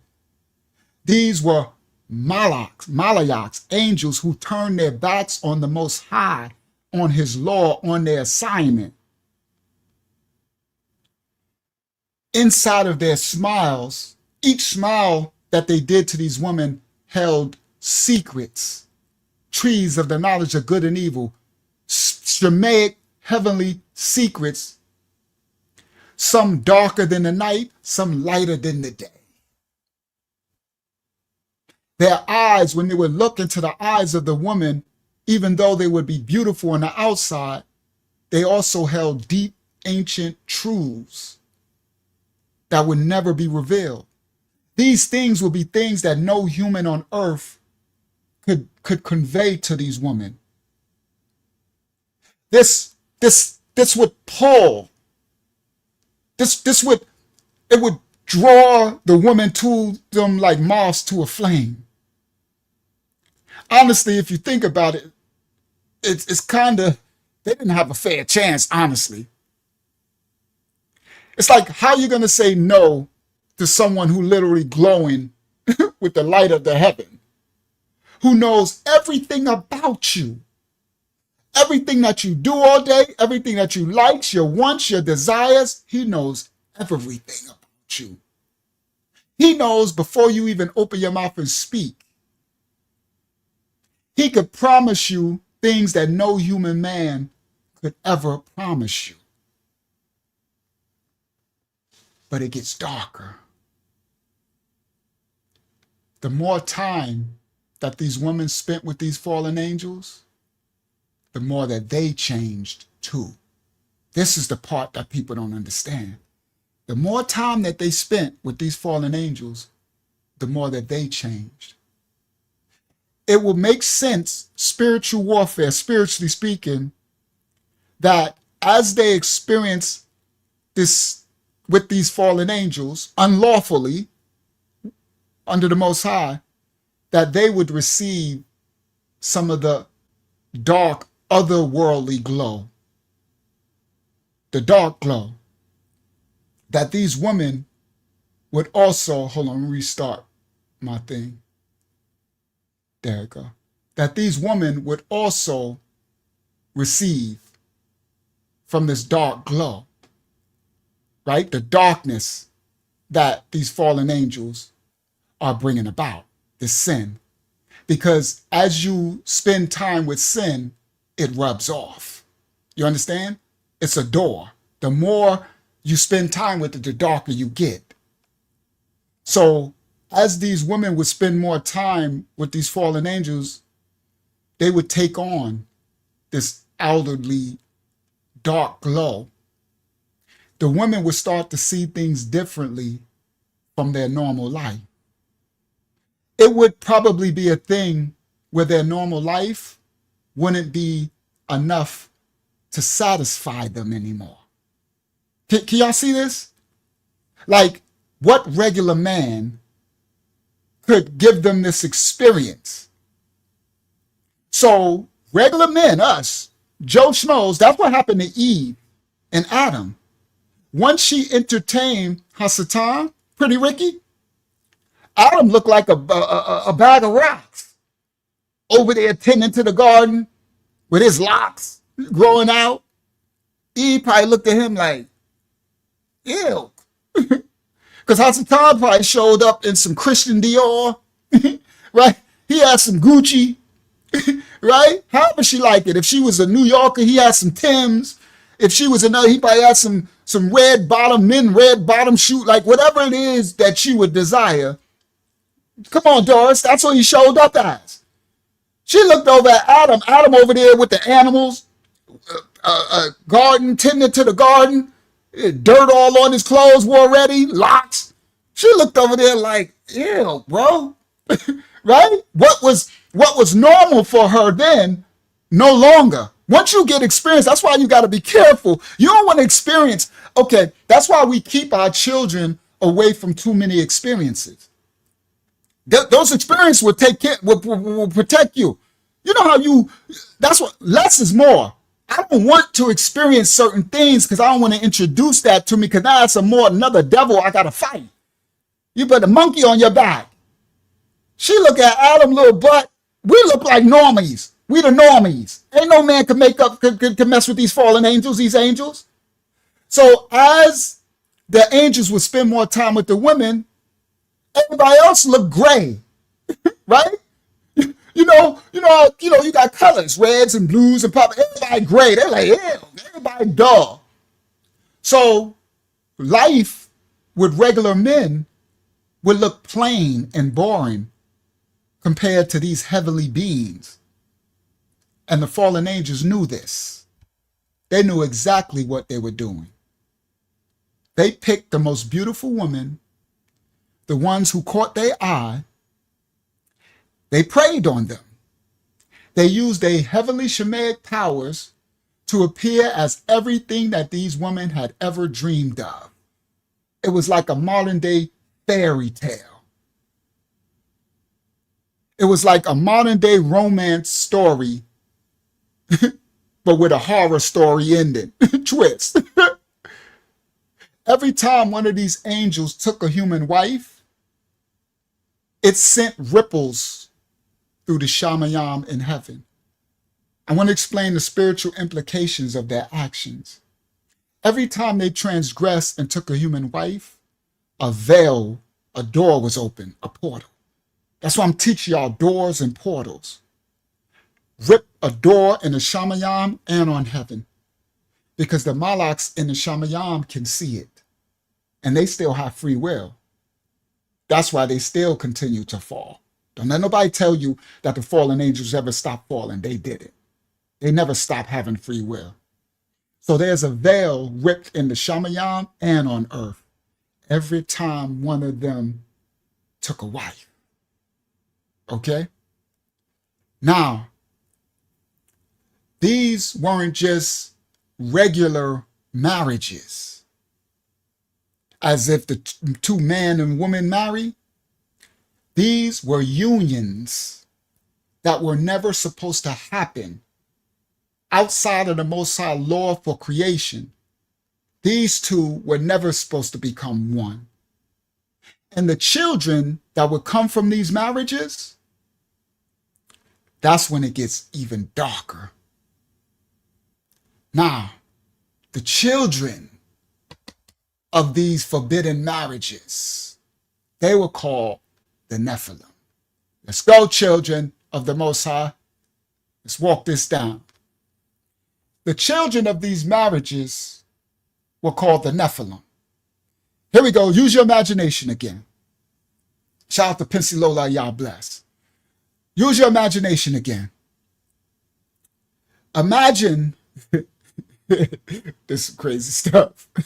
All right.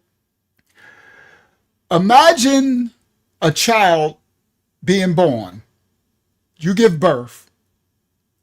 But instead of the child staying small, it just starts to just grow. You know how our children stay small and little and cute, right? And you got months and months and months before it starts to grow, it becomes 1 year old, 2 years, right? Imagine having a child, and instead of the child staying small and cute, they just keep growing and growing and growing and growing, week after week after month after month, and this thing just keep growing. All right. Now, these children were not your average kids today. These children were giants with strength that could move trees. These children would have appetites that could empty a whole village's storage of food. When these children became teenagers into adults, when they would walk, the ground would shake. Their voices was like thunder. They were born with their dads, the fallen angels, power, and their human mothers, feelings and emotions. Oh, this is a bad mixture. You want to talk about some bad mixtures? Oh, you got to be careful of the bad mixtures, right? Astrology got something to do with that. Astrology, I'm going to break that down one lesson. The science of it is true, but don't go into all that. See, these things are true, but don't go into it. But you gotta be careful who you yoke yourself with. I learned that a long time ago. I'm too fiery and then I'm gonna get this fiery woman, and we both fire clashing. Oh, that's a marriage made in hell. The devil's a lie. You need to get an equal and opposite.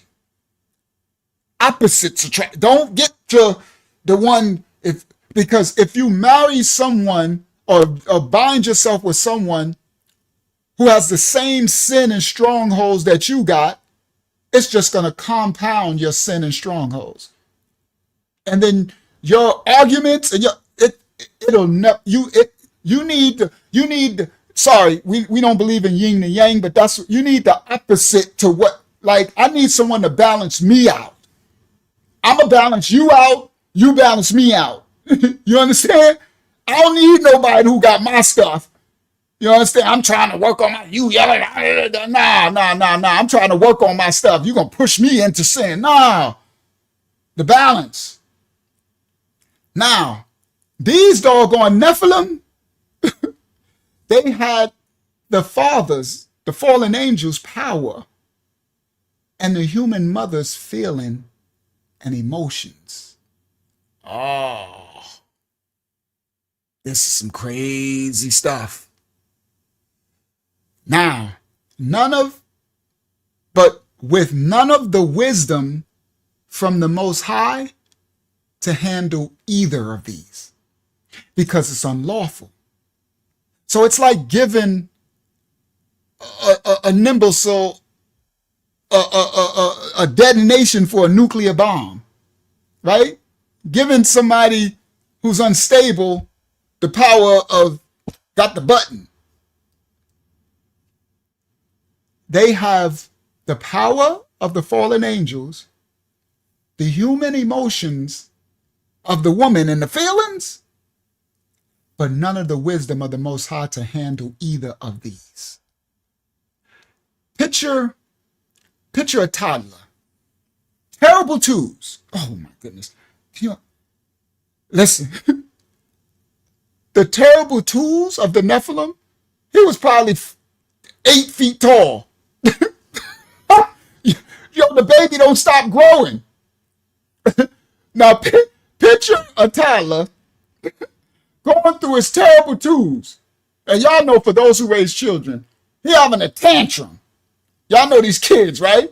He having a tantrum. Now, this dude about 8 foot tall already and wide, probably 4 foot wide. Because the Nephilim, they weren't just tall, they were wide. Probably weighed about 500 pounds, right? Because they're so wide and solid, their bones, everything is heavy and thick. Now picture your 2-year-old who's 8 feet tall, right? 400 pounds, having a temper tantrum because he got his mother's earthly emotions and stuff mixed with his dad's from the fall. Listen, a toddler the size of a house. Yo, these Nephilim had the cities living in fear. These giants, regular people on earth didn't stand a chance. Okay? No chance. These toddlers run around giving hissy fits. Mine's my toy. You can't tell them nothing. That crazy, terrible twos at 8 foot tall, I don't want no parts of that. That's why the Most High said this is unlawful. This ain't supposed to happen, bro. The humans didn't stand a chance. Listen, imagine telling a terrible 3-year-old, you can't have that cookie. You got put that down. Oh my goodness. Yo, Tasha, this man, right? Man, huge. You tell a man, you can't put that cookie down. Go to bed. Yo, they ate what they wanted and they destroyed anything in their path. The Nephilim. Some grew to be as tall as trees. They weren't just big. This is the part people don't understand. This is the part from their dad. They weren't just big, they were also smart. See, people don't understand this. Their intelligence, they were smart too. And it made them even more dangerous. In the Shamayam, all of this is happening. And Yah is looking at this world that he sent these Malaks down to help correct these angels, to protect the remnant of the children. And he watched them fail. That's why when Mashiach came, he was like, yo, this is crazy what's going down here in this world, Yah. He said, I'm going to ask the Father to send the Comforter. He got to send the Revelator, because the minute I leave, sin is going to erase everything that I'm saying to y'all. He told this to the disciples. I'm just paraphrasing. He says, sin is so dark in this second world, I'm going to go ask my Father to send his heart down here. And it's going to reveal all things that I'm telling you. It's going to bring it to remembrance. It'll comfort you for your time of woe. Listen to it, because it won't speak of its own accord. It'll speak what my Father tells it. This is no joke. Mashiach, even with the Messiah, even was like, this stuff in this second world is crazy. So we don't got it easy, children. Sin ain't nothing to play with. That's why he got his children who going to labor like me for hours and hours to teach you the spiritual warfare so you can understand what you're battling against. Yah watched his plans in heaven. He sent them down to protect us. And he watched all that get turned upside down. These hybrid creature Nephilim, Rephaim, were never supposed to exist on earth. And he watched and saw how they terrorized. They was eating people, and then they started eating one another. Oh, they was crazy. It was crazy outside. And he watched as our ancestors, who he loved so much, the remnant, were living in constant fear, hiding in their homes, praying for Yah to help.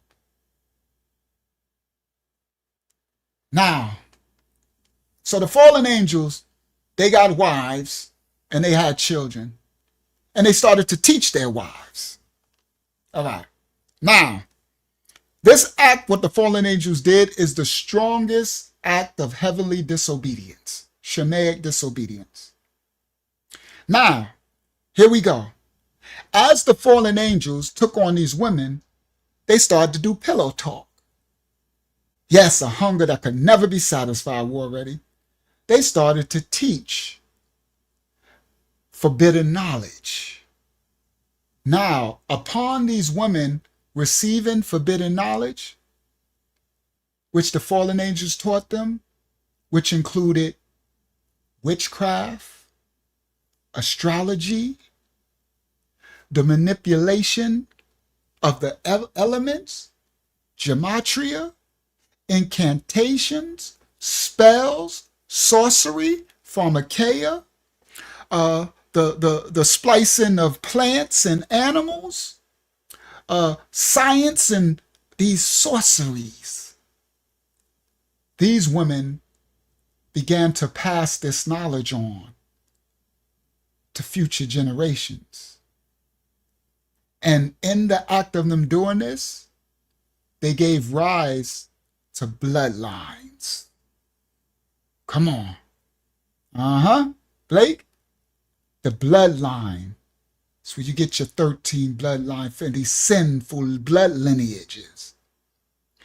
By this practice that these fallen, the women, the wives of the fallen angel, they practice something called magic, what they call forbidden occult rituals. This is where you get your rituals and stuff. This is where you get your first witchcraft. Yahakanah. I told you, Yahakanah, you hit it right in earlier. These traditions were written down in all extra graphical texts, the traditions, in what we'll call apocrypha and extra biblical texts, the Book of Enoch. These fill in the gaps. These women, the wives of the fallen angels, they did not just partake in the corruption of the earth. They weren't just victims later. They became active appliers of this transgression, protagonists in the construction of a second world, third world within the second world, another wheel within the wheel,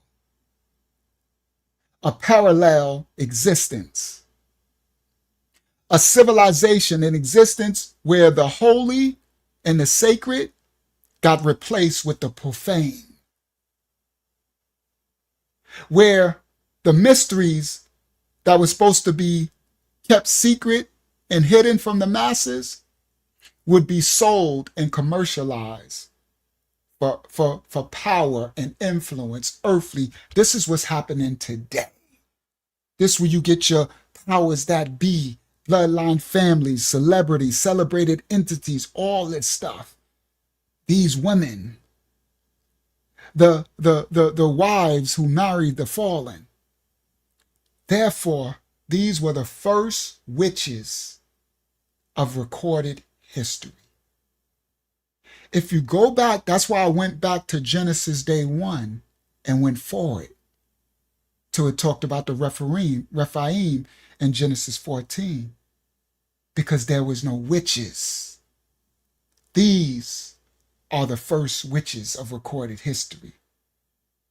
These are the mystical ancestors who initiated the legacy of pharmakeia and sorcery that exists today. Because of this act of what they did, the Most High punished them.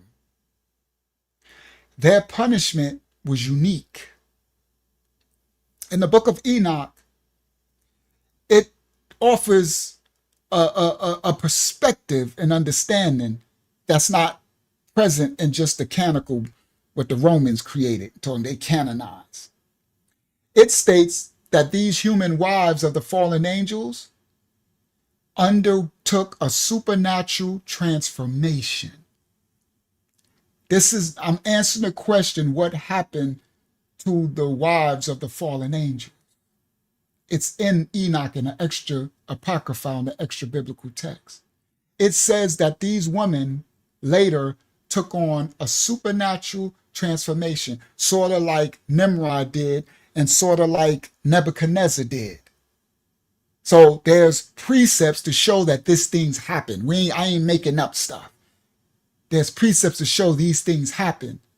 This was a judgment the Most High put on those women. Come on, guys, you got it. They turned to sirens. They underwent a supernatural transformation for their willful alliance. They became sirens, hybrid beings, often depicted as marine kingdom entity. The darkness of the marine kingdom. They became Starbucks. War ready. Yeah. They became, Yah gave them over to the darkness that was over the face of the earth.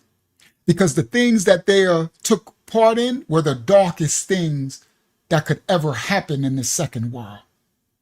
So Yah gave them over to the darkness that rules the darkness, the marine kingdom. So for those who want to know why did they become sea creatures or mermaids, sirens, because he gave them over to Leviathan, the full expanse of the darkness of the waters. They became the sirens.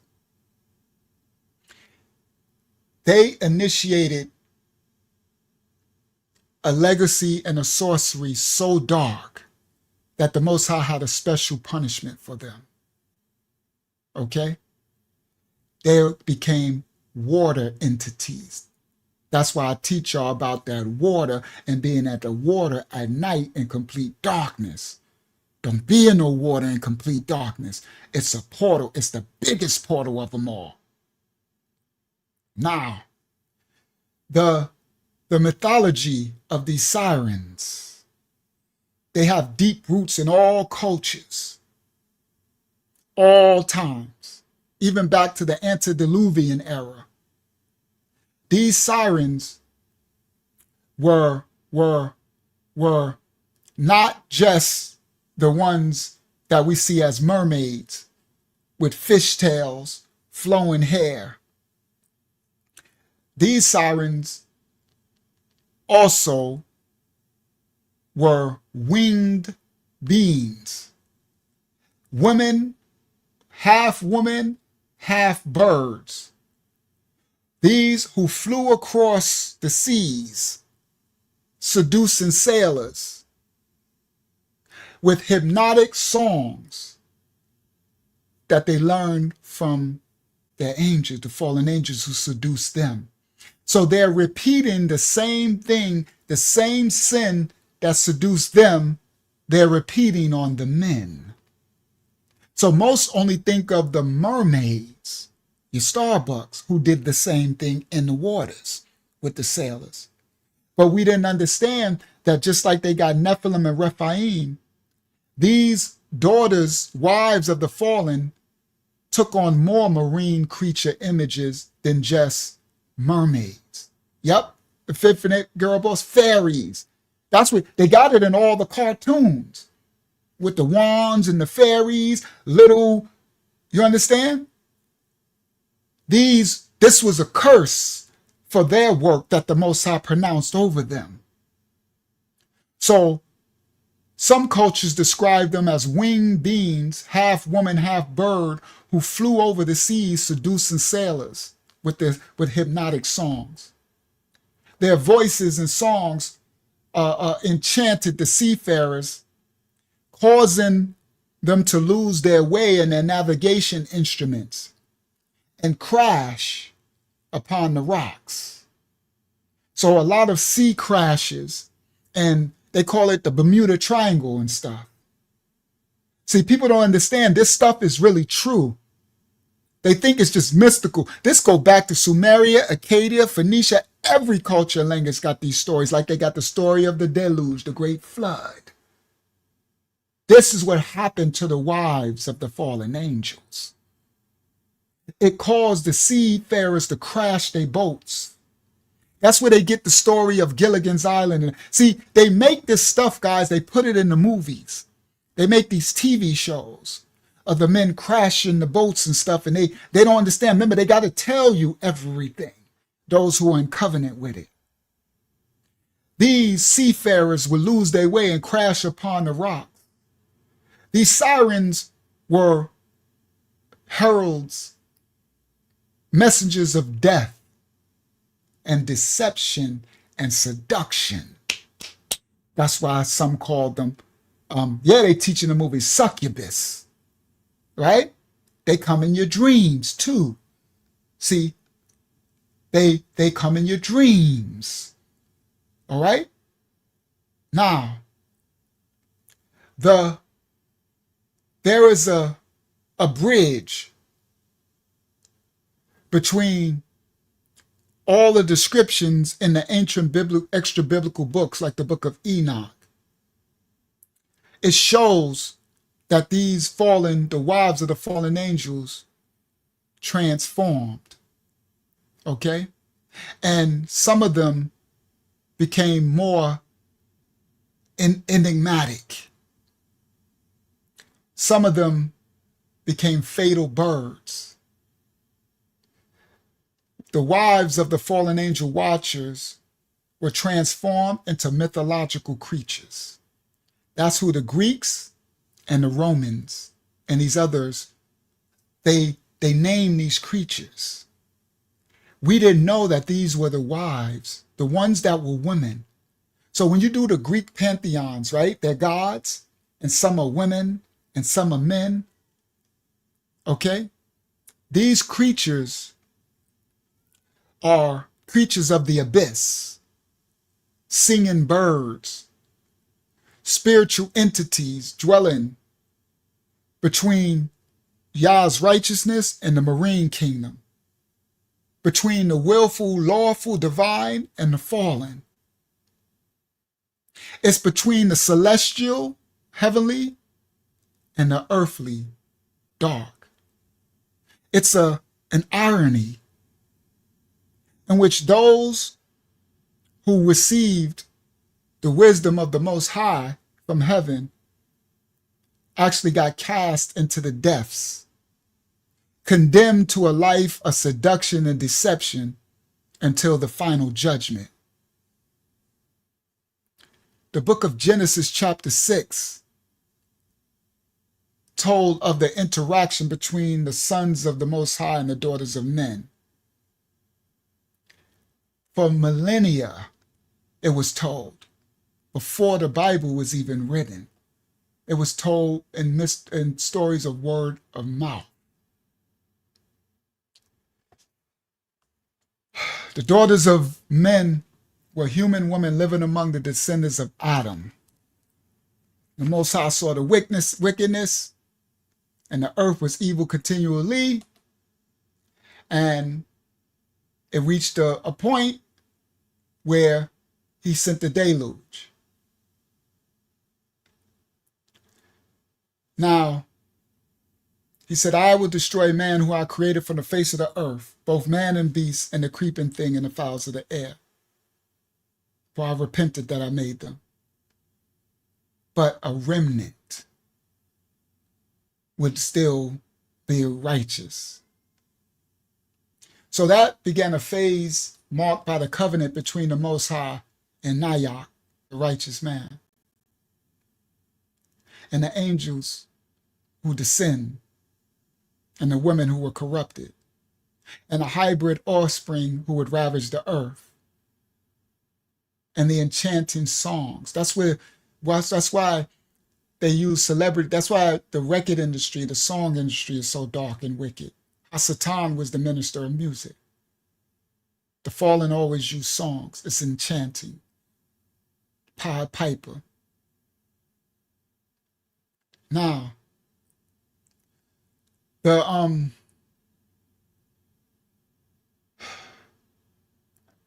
woman became something beyond human. They became an entity that dwelled between heaven and the abyss. A symbolic representation of this being, hybrid being, would be the seductive, enchanting siren. The sirens began to be later the story of the sirens, because this was taught from the ancients, right? But around the 4th century AD, when this new religion called Christianity was created, that's when it was created by the Romans, because at Antioch they first called them Christians. Those weren't Christians. The Messiah, what you call Jesus, was never a Christian. So you got to get out of your feelings and get out of man's creation of religion and understand that Mashiach was never religious, and the Messiah was never a Christian. When they created this religion called Christianity, the Romans, the Greco-Romans, and Christianity spread and became the dominant religion of the Roman Empire, many of the beliefs, many of the stories, or what they call myths, start to be suppressed and reinterpreted. The Christian religion that conquered the world started to take the mythological imagery and sought to adapt it to align it with this new Christian doctrine religion. So within this time frame, the belief in sirens began to be discouraged among this new religion called Christianity. And these new canonized books, they took the apocryphal book out. See, they created this doctrine, which all cultures knew about this. It's in the Bible. It's in Genesis 6. You see? But they took the understanding out. These accounts, these sirens, the hybrid creatures with heads of women and bodies of birds, heads of women and bodies of fish, they lived on the remote islands. They swam the depths, the deeps where we ain't to go, the depths of the marine kingdom, the sea, surrounded by hidden rocks. Their main power was not physical strength, but it was vocal seduction through supernatural melodies. The songs that their husbands, the fallen angels, taught them, that's how they seduced them. They could manipulate the minds and hearts of anybody on the sea, any sailor, leading them willingly to die.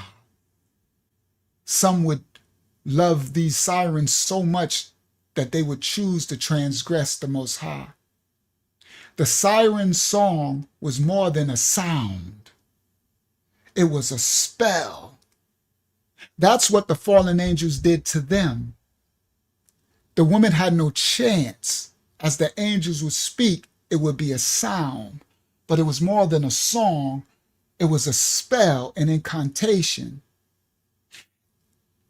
When the sirens would do this song for these sailors, it would cast an emotional net and would cast the sailors into a spiritual prison, spiritually. This image with women with fish bodies, women with wings, with bird claws, and enchanting voices can be found in various works of all antiquity. all through Greek, Rome, all Sumer, everywhere. Many of the 6th century ceramics depict sirens as birds with female faces, with piercing eyes like my thumbnail, with long feathers and scaly feet. They got this stuff. Yeah, they hypnotize. That's where hypnotism comes from, these practices. That's what that Starbucks thing is about. Over time, these images and representations of these sirens evolved. Oh, they got stronger. I told you, sin compounds. It doesn't stay the same. So these sirens began to appear as female later figures with bird-like legs. Females, some with wings. So the Egyptians and stuff, they would draw these in the hieroglyphs and stuff. These things are for all ancient cultures would draw these things. Others, some had wings. Others will be drawn and described holding or playing musical instruments as harps, playing the harp, as lyres, and as flutes, the Pied Piper. Instrument, seductive musicians. In this context, music was not just an art form, but it was used as magic and sorcery, which they are doing today. A spiritual gift that traced all the way back to the heavens. That the songs, Hasatan was the minister of music and transgression.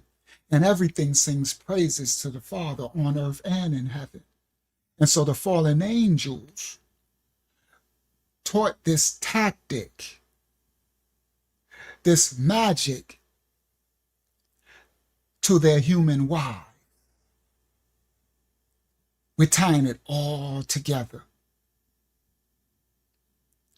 They have in the 10th century encyclopedia, it's a 10th century Byzantine encyclopedia known as the Soda. It talks about a description. It describes these sirens, said they were sparrows from the waist up and woman from the waist down. So these are these beings that it's a half Nephilim being as a bird from the waist up, but from the waist down a woman. So that means a regular man can have sex with it. So what I'm teaching y'all, this is how these different beings kept being created. Sin compounds. That's why the Nephilim became Raphaim and stuff. Zuzims, Imnims. These ain't just normal Nephilim. These things, all cultures describe this stuff. But religion has taken it out and tried to make it seem like, yes, he was. That's why he identified as the Pied Piper. And the Pied Piper story, guys, is a dark story. It's a story, let me do it really quickly. It's a story of it's supposed to be a man who would play a pipe of flute music, and it would seduce children. And the children would follow the sound of the music. He'll go to like playgrounds and stuff. And the children would hear, Pan, that's what it is. They would hear this sound music, and the kids would be seduced and they would follow.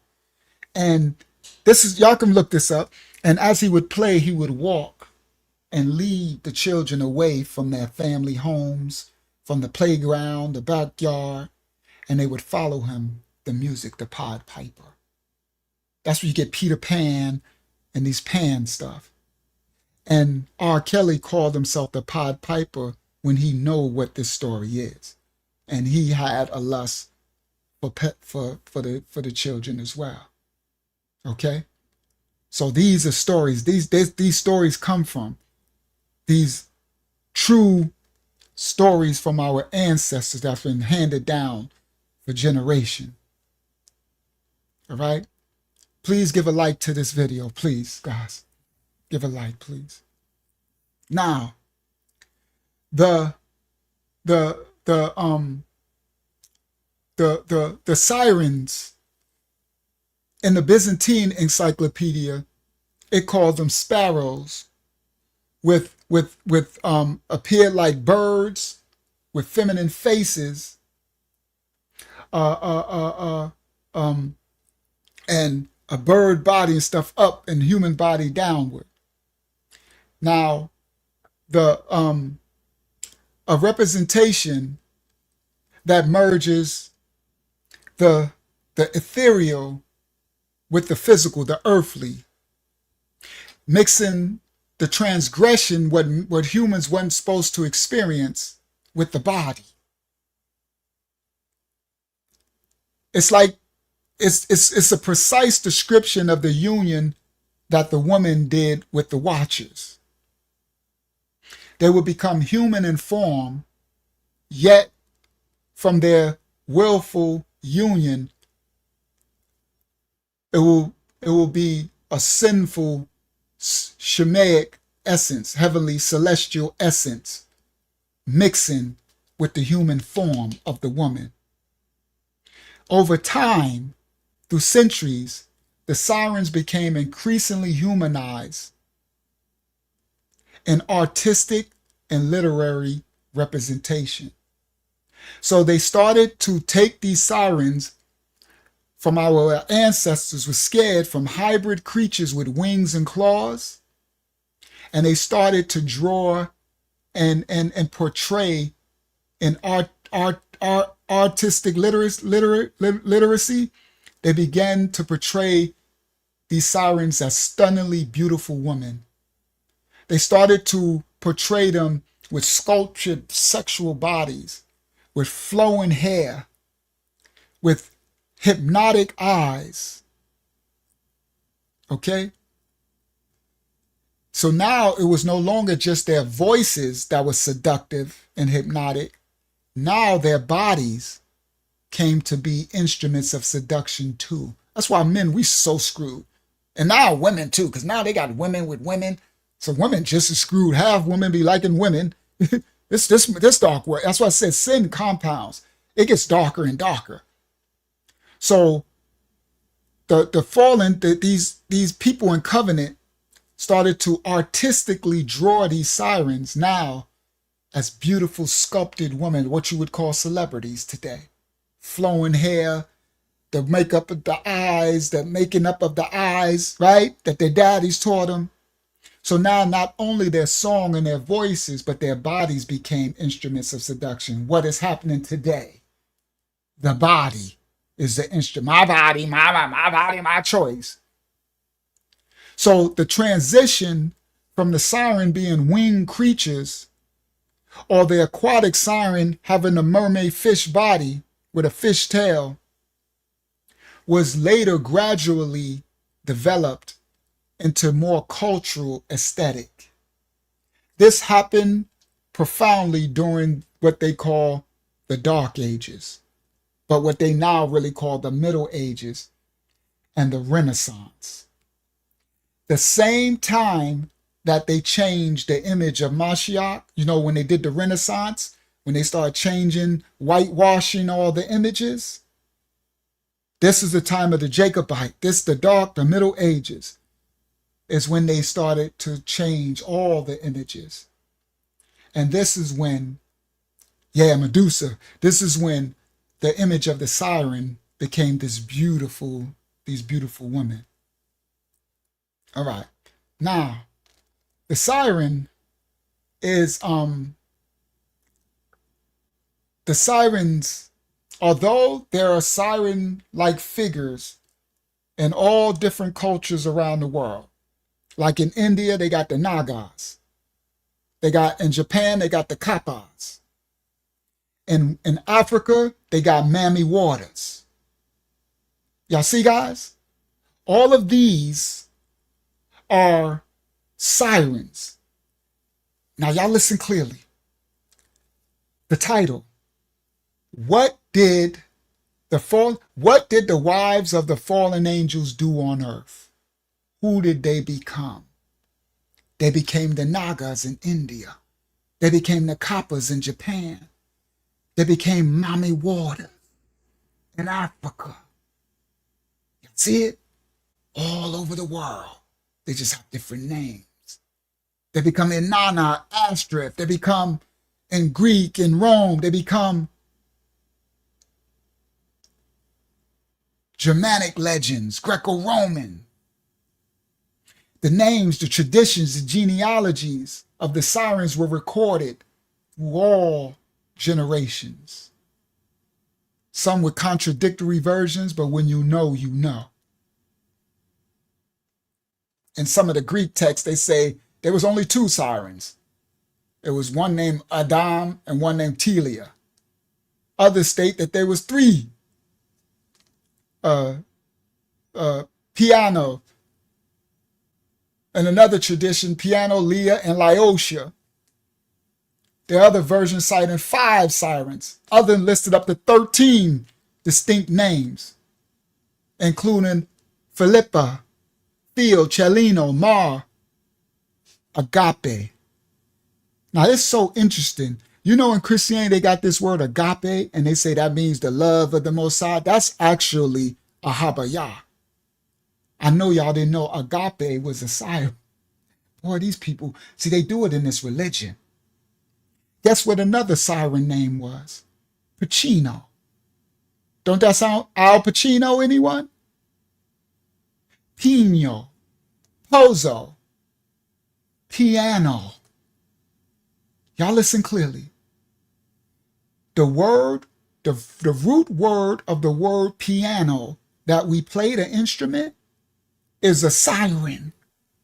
Y'all know it's the language, y'all know this English language, a language of curses and spells, right? Piano is a siren. Wow, you can't make this up. Laotia, writing, Tesla. Tesla is a siren. The diversity of the names reflects the vastness of all these creatures. These are the wives of the fallen angels. What did they become?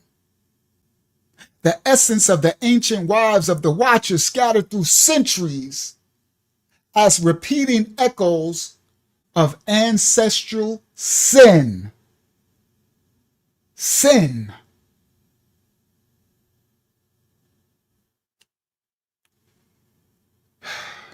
So when you go through time from cultures, you get the Romans and the Greeks and this one, the Scythians and that ones, and they change stuff, right?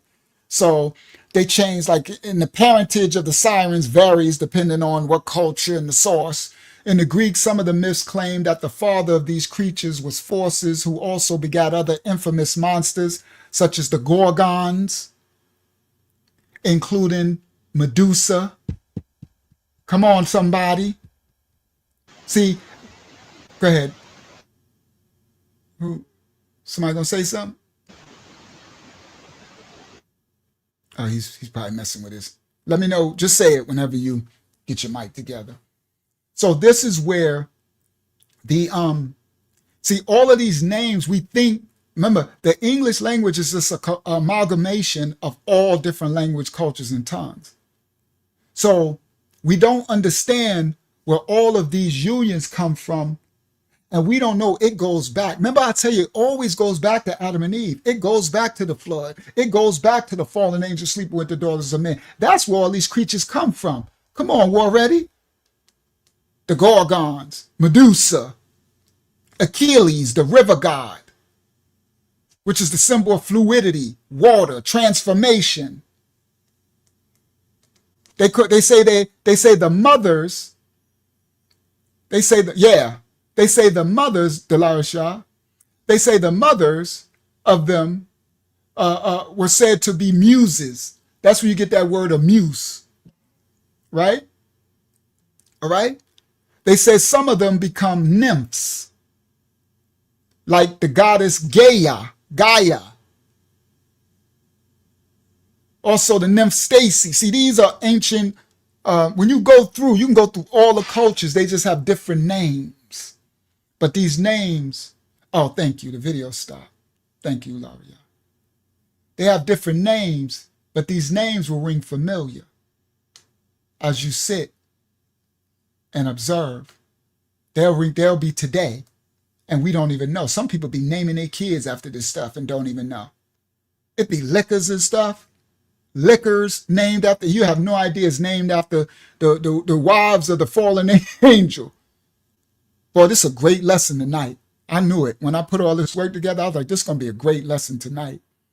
Because 304s in the flesh, Pensy Lola. Come on, this is the first 304s, the first witches, the first sirens, the first sorcerers, all that. Okay? Now, the sirens were always, no matter what nobody tell you, of hybrid origin, born from the union of the fallen angels sleeping with the daughters of men. Okay? Now, the myths may get distorted and reinterpreted in different versions of the archetypal story, but it doesn't matter. It's the transgression of the Most High's boundaries and the union and emergence of creatures that did not belong to this world, and they don't belong to the other world. That's why when the seeds of this union die, they become demons. This is where you get your demons. They're not devils. Demons is when the children of these women with the fallen die, they don't belong to either world. They're stuck, so their spirit just roam here as demons. They can only influence you, talk to you, lead you, show you images. They can come in your dreams, but they can't possess your body. That's devils. Continue to watch the lives. You'll learn the full difference. All right? There's a siren in Germanic tradition called Lorelea, also spelled Lore, or what some like to call Lily. Y'all know the story. Supposed to have been Adam's first wife, Lily. See, this is where they get these stories and anthologies from. That Lily, what's her name? That's just a siren. It's just the fall. A lot of it ties back to the wives of the fallen, but people don't know that. Lilith, thank you. That's what I'm saying. Lilith. So people don't understand that these names of these beings that got started placed in other stories, they don't understand all of these go back to the daughters who slept with the fallen angels. We weren't told what happened to them. What did they become? These sirens. They call a story that a woman betrayed by love, who after death became a wandering spirit, and they say the voice of her echoes from the cliffs that bears her name. These are all different stories and anthologies. They say in history, along the banks of the Rhine River, that she appears as a beautiful woman by the water's edge. And they say she has hair. In one story, it says golden hair. Another story is hair, red hair. Another story, hair black, shiny like a raven. Singing songs that lead sailors to certain death. Lorelei or Lily, or later become Lilith, was supposed to be a figure of supernatural beauty, but also of deep sorrow and longing. She was supposed to symbolize the soul that loves intensely, but once betrayed, transformed that love into a curse, wicked, that a betrayed soul that hates men. This is the spirit of feminism, of the woman worship that trauma hates, that wants to destroy and effeminize men. This is still fallen angels sleeping with daughters of men.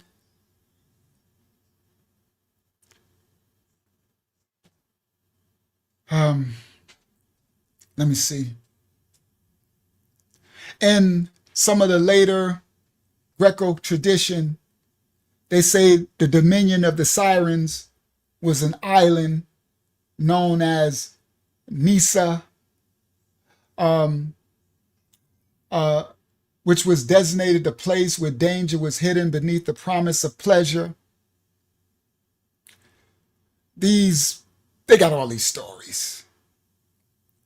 But they say sirens and all these traditions and stories are described as beings that almost, thank you, they're described as beings with almost unbearable beauty looks. And that would make sense, right? Because they were the wives of the fallen. And the fallen took beautiful wives that they couldn't bear their beauty. So it makes sense that down traditions, they describe the sirens as beings of almost unbearable beauty. It says their hair, either golden, could take on rare colors like silver, brown, fiery red, obsidian black, blue, green hues to the hair. And they associated the coloring of the hair with the world of deceitful spirits. Come on, guys. Am I tying it in? Am I tying it in? Today, what do? The colored hair, right? Seduction of seducing spirits. Siren behavior. Wives of the fallen angel. It's tying up, ain't it? Yeah, it is. It is said through traditions that the appearance of the siren was shaped not by the laws of the flesh, but by the transgression of the mysteries of spirit. All the ancient stories of the siren echoes the stories about conception, that these women were heirs of a lineage that had transgressed the boundaries set by the Most High. These were called to be women who transformed both inside and out, that the Most High cursed them with a perpetual curse of seduction and heavy burden down with the weight of perdition. The descriptions of the sirens over the centuries just didn't follow one single form because they transcend. Yeah, that rainbow stuff. They vary widely, the descriptions through history in both appearance, symbolism, and that reflects the many cultural and spiritual contexts of the people and later religious contexts in which the stories and anthologies and mythologies of them are embedded. Some of the sirens were portrayed as slender model figures, the skinny. That's where they get the modern skinny image of beauty, which I don't attest to. That just looked bony to me. No disrespect to nobody skinny. I don't mean that. No disrespect to nothing. But, modern America have pushed this image of the skinny, like anorexic, as a model of beauty. That's a siren. See, we don't understand, shout out to Face Mob Get Fit. We don't understand that everything that they're doing today has spiritual implication, and they tie it back to the manuscript. And they try to tell you that this Bible is just some made up, that devil's alive, this book is alive. It's telling everything that happened then and everything that's happening today. Nothing new under the sun. So this siren was portrayed as slender figures, skinny, ethereal beauty with a fragile appearance, right? Yeah, no disrespect for being petite. I'm not right? Shout out to the slim sisters. Shout out to the thick. Shout out to the only thing I would say, if you're too skinny, make sure you eat some fruits and vegetables. And if you're too heavy, make sure you do some exercise and lay off, right? Because you want to be healthy. But so I'm naturally skinny where I was. I guess when the old age, your metabolism slowed down, I was naturally skinny my whole life. Not no more. I'm, I'm trying to lose. I never had a, but I was naturally skinny. I would be a bony boy, right? I'd be a bony dude. So I used to work out when I grew up because I didn't want to be a skinny dude. And plus I need to fight because I grew up I was a fighter. So Face Mop said, I'm doing push-ups every day. Yeah, I go to the gym, right? I'm going to try to go there maybe tomorrow. I'm trying to go twice a week, but I'll be busy doing ministry so much. But take care of your temple. You understand? But I was naturally skinny dude. And, yeah, so I would work out to put on some type of weight. So I only had muscles, skinny, But shout out to everybody. No, I don't mean no disrespect. But yes, some of the sirens that they worship, that's where they get the slender, skinny models from, right? And they would make them purposely not eat. They would throw up their food. See, this is witchcraft. They would become anorexic. I think that's what it's called, anorexic. They would throw up their food to keep that image. That's a siren image. And people don't even know this. Hollywood and stuff, doing this stuff. Okay? So some portrayed the slender figure as a fragile appearance. Others, sirens, took on a voluptuous appearance, exuberant, whose bodies convey overwhelming sensuality and sexuality. Y'all see, that is the most prominent today. It's all about the bigger the butt, the bigger the boobs, the bigger, the thicker, they so much that they doing pharmakeia in their body, right? They going and getting implanting dead thing. They was implanting cement in their butts. Okay? Yeah, petite and strong. Right? That's another siren.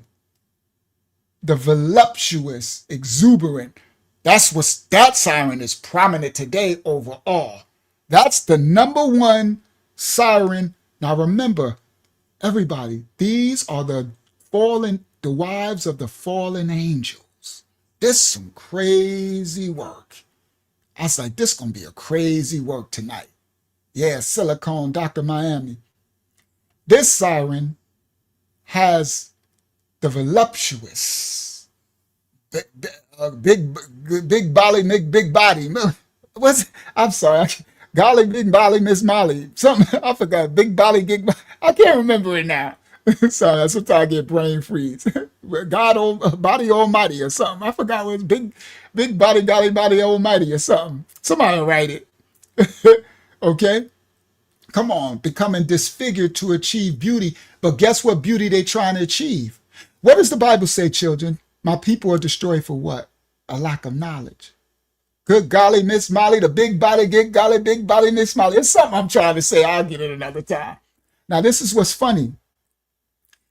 These people are trying to have this image of beauty, but they have no idea that this image of beauty that they're trying to follow is a siren. And remember, they follow one another. All right? Now, that's another siren, voluptuous. There are also sirens that are mostly unknown. These sirens, this the most dangerous ones. I got caught up. Some of them are my exes. One of them, my baby mama. I swear I call her fallen angel all the time. I don't care. Good God, I call it what it is. You don't want to be it, then don't be it. Just like when the Most High call people whores. I'm in my other ex. Don't say whores. I don't like that word. Well, don't be a whore then. I don't care if it's an attention whore or you a whore because you want to be seen with your body. She want to wear tight clothes. She want to show her butt and her boobs. That's whoredom. You want to be seen. It's a whore. I ain't toning it down for you. The Most High call it whore. I'm going to call it whore. Daddy call him Clay, I'm going to call him Clay. That part. I don't like when you use, well, don't be it then.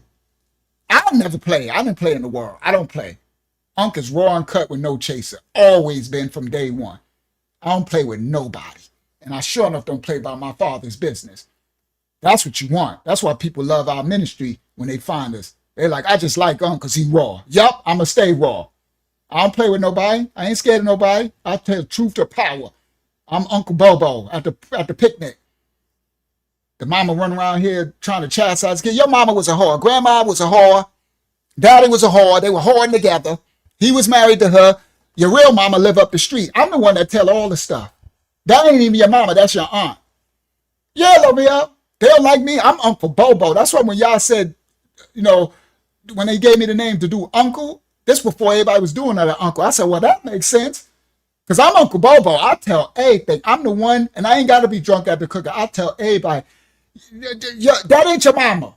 They be like, oh my goodness, excuse me, turn the music up. Uncle Bobo is, don't worry, he's just crazy. I ain't crazy, you crazy. That be the one telling all the truth. That's me. I do all the time. That's why y'all chose me. That's why I got this position in this end time. I came out the gate telling everything. All your Bibles is wrong, your Sefer's wrong, your feast days wrong, y'all wrong. It's all sin and transgression. Nobody like me when I release. Truth to power. People too cared about what people feel. They cared about the bag and subscribers and money and popularity. Whatever. I ain't scared of none of that. If that's the case, I wouldn't be doing this. I'd be back in the world getting my bag like I was doing in sin. Living it turned up with a siren. You hear that already?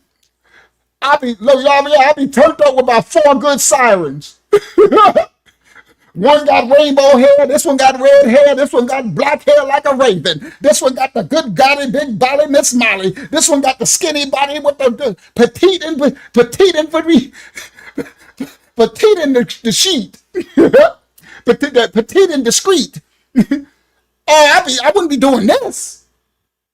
Boy, Ray, I'll tell the truth. That's why people love when they find a ministry. They like, yeah, I rock with Unc. Unc tell it. He don't care about all that. He don't care about subscribers. I tell people in a minute, unsubscribe. They're going to unsubscribe you anyway. I could care less. I teach truth to power. Those who want to receive the truth, the fruit, you receive the fruit. It's all over. This whole world is about these sirens. I didn't know this before the Most High told me to do this lesson. This whole world right now is being run by the wives of the fallen angels. Because, men, we chasing the punani. Men chase the booty. We do everything for if it ain't the booty, it's the beauty, or the beauty of the beauty, or whatever. Y'all know what it is. That's why we got to die to the flesh. That's why Adam saw Eve and like, oh my goodness, Lord of my blood, flesh my flesh. Oh, woman, to get you. Don't get it twisted. A real man who really in his full essence of manhood, oh, a woman to get him. That's why it said, cover your eyes. Don't look on a woman. Don't look at her. Man, we got to run a boy. And all these women walk around sirens. It's all siren. They walk around yoga pants. That's yoga. That's gymnasium. That's siren. And then they go further. Then they pull the string of the yoga pants up the butt cheeks. Siren. Shirt, boobs, stomach out, feet out, hair out, everything out. You just naked. Siren. That was a lie. I'm Uncle Bobo. I tell you. That's why I tell yo Lavielle. All my exes, the one just called, they don't care. My other ex, he too lawful. I'm too lawful. You ain't sorry. Don't want me to call you that because she a attention whore. She want everybody's attention. Look at me. Look at me. Everybody look at me. Sit your whore self down. You a whore. Attention whore. A lot of whoredom going on. A lot of whoredom in the world. Facts. People could appreciate the truth. That's why I was in the world. I appreciate somebody give it to me raw, uncut, no chaser. That's how I said, give it to me raw. I don't need all this sugarcoat. Don't sugarcoat nothing for me. Tell me what it is. You know how people come to you like, I got good news, bad news. Give me the bag. That was me all my life. Don't sugarcoat nothing. Give it to me right now. After I get the bag, now give me the good. That's a chaser. Give me I want to know the raw. Give me what I need to fight against. Don't sugarcoat nothing with me. Let me know what it is. I need to know. I don't hold back nothing. I ain't scared of nothing. I can take it. All right, now let me get back. This whole second world is about the wives of the fallen angels. Ain't that something? I had no idea until I did this lesson that this whole second world was all about the sirens. What happened to the wives of the fallen angels? Boy, they know to take our apocrypha out of our Bible. They knew to take our stuff away. So we're destroyed for lack of knowledge. We have no way to fight. We don't know what we're fighting against. These women walk around here, sirens everywhere. Sirens. You know how they got that siren on the police car? Woo! Woo! Sirens everywhere. Sirens. I'm be like, silence. Sirens everywhere. I'm going to start calling them, girl, get your siren butt out of here. Get your Lilith. Girl. Big body miss body, get your butt away from me. These sirens all over the place. Wow, wow. I need a siren button. I can just press. Wow, wow, sirens. Siren alert. And now men are sirens. Oh, don't get it twisted. Lavelle, these men are like women now. You got men walk around sirens, wearing pocketbooks and mercies, and they're all in their feelings, all emotional, effeminized. These atoms. All right, let me continue. Now, these sirens, they were described as almost unbearable beauty. All the rainbow hair and everything. Their physical appearance wasn't shaped by the Most High laws. It was shaped by transgression. They cursed with seduction and burdened with the weight of sin and perdition. It never followed a single form. We talked about the slender. We talked about the voluptuous. Others possess wings. Some possess bird legs. Some possess fully hybrid bodies. Some was a fusion of woman and bird, woman and fish. In most ancient traditions, the diversity of forms reflects a deeper truth. Sirens are not just mythological creatures, but symbolic representations of the spiritual, moral forces and transgression of the Most High. The skin tone of these sirens entities range from translucent pale. That's what you call the whitey whites. You know, the ones that's so white that you can see the veins and stuff under it, almost see-through, all the way to the deepest black of the black, golden bronze, and everything in between. The range of the skin tone of the siren is every spectrum.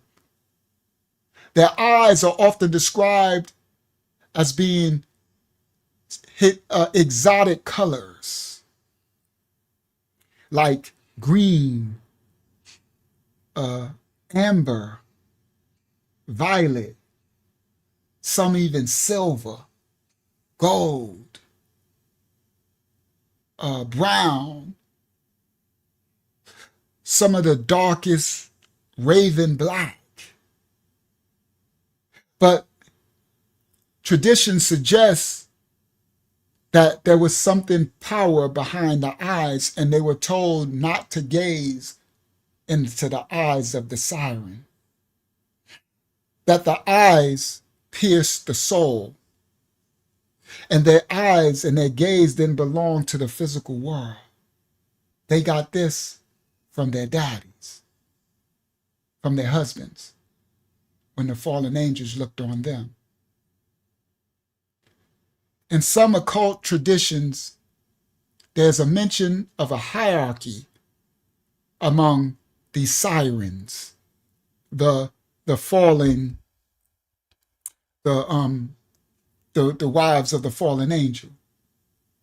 Some esoteric and occult traditions mention a hierarchy. Listen to this one. Here come another mic drop, another bomb. Guess what they call these hierarchy? Some of the sirens are organized into groups, And the groups of these sirens are known as choirs. Choir, like in church. Choir. Guys, y'all listen clearly. Y'all know the Most High do this every time he had me break something down. We find out in these languages where these words come from. Where's the choir singing? In church. What is the choir doing? Singing. The hierarchy among the sirens, which organized into groups, were called choirs. These choirs were called the sisterhood. So the sirens would organize into a collective group, and they would be have a hierarchy. Come on, the church, Circe, and the choir. And this sisterhood would be composed of several sirens who were either born or raised together, a coven, who were familiar with one another. And these choirs, would remain united throughout their whole existence. And they would work in allegiance, in seduction, in their dark magic work together. And they had a hierarchy among the sirens, an organized group known as a choir. Now listen to this. The eldest sister in the choir among this group of sirens who possess the most powerful and captivating song generally became the natural leader of the group, and she was called the voice of the choir. The eldest sister, this was their order of the siren coven, the choir. The oldest sister who possessed the most powerful song, singing, her title, she was called the voice of the choir. I mean, the fruit that comes from finding out what the ancient texts really say is insane. That lines up today. Yeah, to show the voice. And the voice of her singing the powerful song, the seduction of the voice, the dark song. The choirs never accept new members, nor are the choirs ever allowed or required to join new groups should their own choir be dissolved. However, when a siren finds herself separated from her sisterhood, the choir, whether due to the death of choir members or an unpermitted pregnancy, that's a whole nother thing.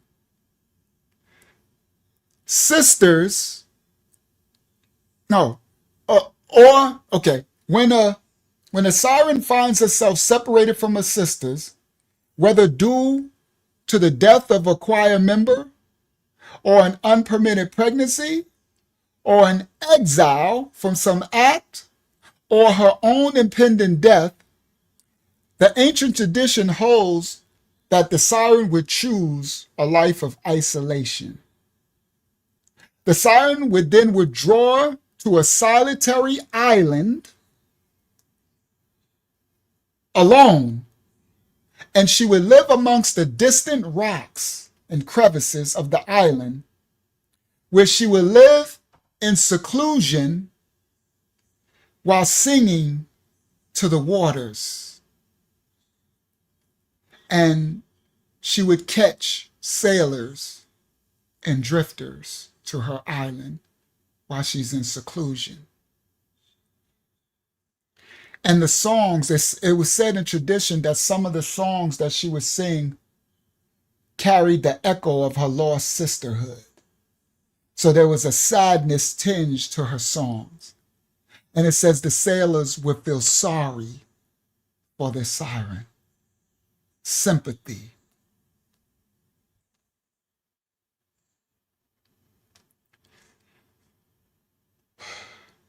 It is said that this tradition of the sirens, that behavior mirrored the fate of a lot of the wives of the fallen angels, because the people in the cities cast the wives away. They cast them away from the people. They marked like a sort of mark of Cain. The wives of the fallen angels from the first instance, they were shunned. And they was marked by an irreversible curse. And they pushed them, and they were known to dwell at the fringes of the known world at that time. Okay? It's very interesting that early Christian and medieval writers used the image of sirens as a symbolic device to portray the seduction of sin. Saint Jerome, one of the translators of the Bible, who translated into Latin, he translated the Latin into what they call the Vulgate version. He used the term sirens when translating the Hebrew word of tashayam, which most likely referred to jackals. St. Jerome translated that to sirens in the Latin Vulgate. In the book of Isaiah and in the book of Jeremiah, I think it's Isaiah 13, maybe 22, and I think it's Yirmiyahu 50, and I think 39. These allegories, it's interpreted as vanity, lust, and spiritual corruption. These terminologies, they transliterated in the Greek mythology from sirens. In the 2nd century, Clement of Alexandria, a theologian of the early Christian church, described the siren as a symbolic figure of the courtesan, a woman who captivates with her voice and beauty but leads men to perdition. In the 4th century, St. Ambrose reinforced this view by declaring that sirens represented worldly temptations which drew men away from the Most High's righteousness and immersed them into the waters of sin. One of the greatest encyclopedic states of the Middle Ages solidified the view of the siren as moral symbols. That's the teachings of Isidore in Seville, Spain, 560 to 636 AD. According to him, the myth of the sirens was not to be used to promote paganism, but rather as a catechetical tool to warn Christians against the dangers of disordered passions. In the classical Greek tradition, there were 3 main sirens, each gifted with a particular art. One of the sirens sang songs, the other siren played the flute, and the third siren played the lyre, L-Y-R-E, the lyre instrument. And these sirens awaited sailors who came near to their island, and they lured men into shipwreck. Yeah, courtesan, that word, Abuya. These sirens were often later associated with prostitutes and also libertine women who led men to economic, moral, and ethical ruin. Hence, their songs were viewed as instruments of destruction. They were supposed to bore wings and claws. They were supposed to be symbols of love that flies and also wounds. They remain connected to the marine kingdom because of the darkness over the face of the earth. And this transgression that the fallen angels did was the biggest transgression on earth. So the Most High tied them with the sea, the depths of the sea. This also gave rise to a goddess that most people have heard of, a siren. Her name was Venus. The association between sirens and pleasure of the flesh, sexual carnal pleasure, is not a mythological fantasy. It's actually a spiritual warning. Okay? Isaiah 13-21 and 34 links these beings, these sirens, to desolate places. And it places them in the company of other creatures, such as the centurion. One of the most influential texts of Christian moral literature, which describe natural creatures through a symbolic and theological lens throughout the Dark Ages, the Middle Ages, sirens continue to be depicted as birds in Latin versions of the physiologists from the 6th century all the way to the 13th. But during this period, things started to change and shift. The first visual representations of sirens with fish tails appeared. So now we get to the point where the fish tails started to appear. Dagon stuff.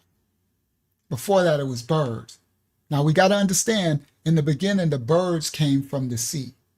So this ties into Genesis. The birds come from the sea. Read your first page of Barashayat, Genesis. So during this period is when the sirens were represented with fish tails. It was probably influenced from the maritime cultures, or the depiction of lust, the symbolism of water and lust spirits. About the 9th century, the siren, by the time the 9th century came along, the siren was shown as a complete fish woman, even though some of the earlier texts still describe her as a bird. In the 13th century, the English bestiary illustrations depict sirens swimming in the sea with scaly tails. Even as the texts continue to claim that they have wings and bird feet, this is the fusion of the worlds, of the aerial birds and the aquatic fish, which they denote as the spiritual and the sensual. In later medieval iconography, the so-called second family, the siren came to be depicted with a double tail. Now, this is where we get our modern day mermaid. In the medieval iconography, the siren start to be depicted with a double tail, holding a mirror and a comb. These symbols to this day define the image of the siren. The comb and the mirror emerge as icons of vanity and self-worship.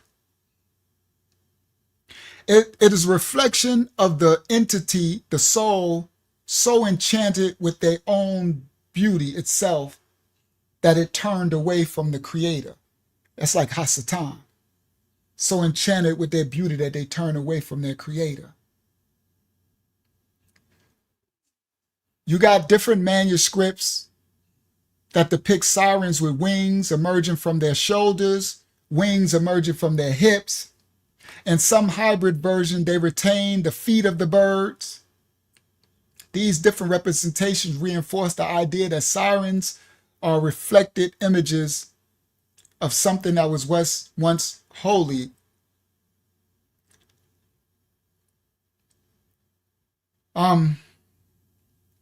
One question echoes deep.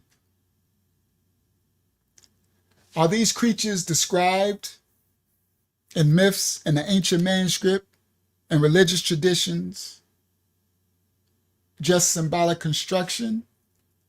No. They're actually spiritual truths manifested in the images. The Book of Enoch, highly regarded as many ancient religious traditions suggests that the wives of the fallen angels who learned the forbidden heavenly secrets from the watchers were cursed with a spiritual and bodily metamorphosis, becoming sirens. Hybrid creatures stuck between two worlds, endowed with a seductive, beastly beauty, but destined for isolation and ruin.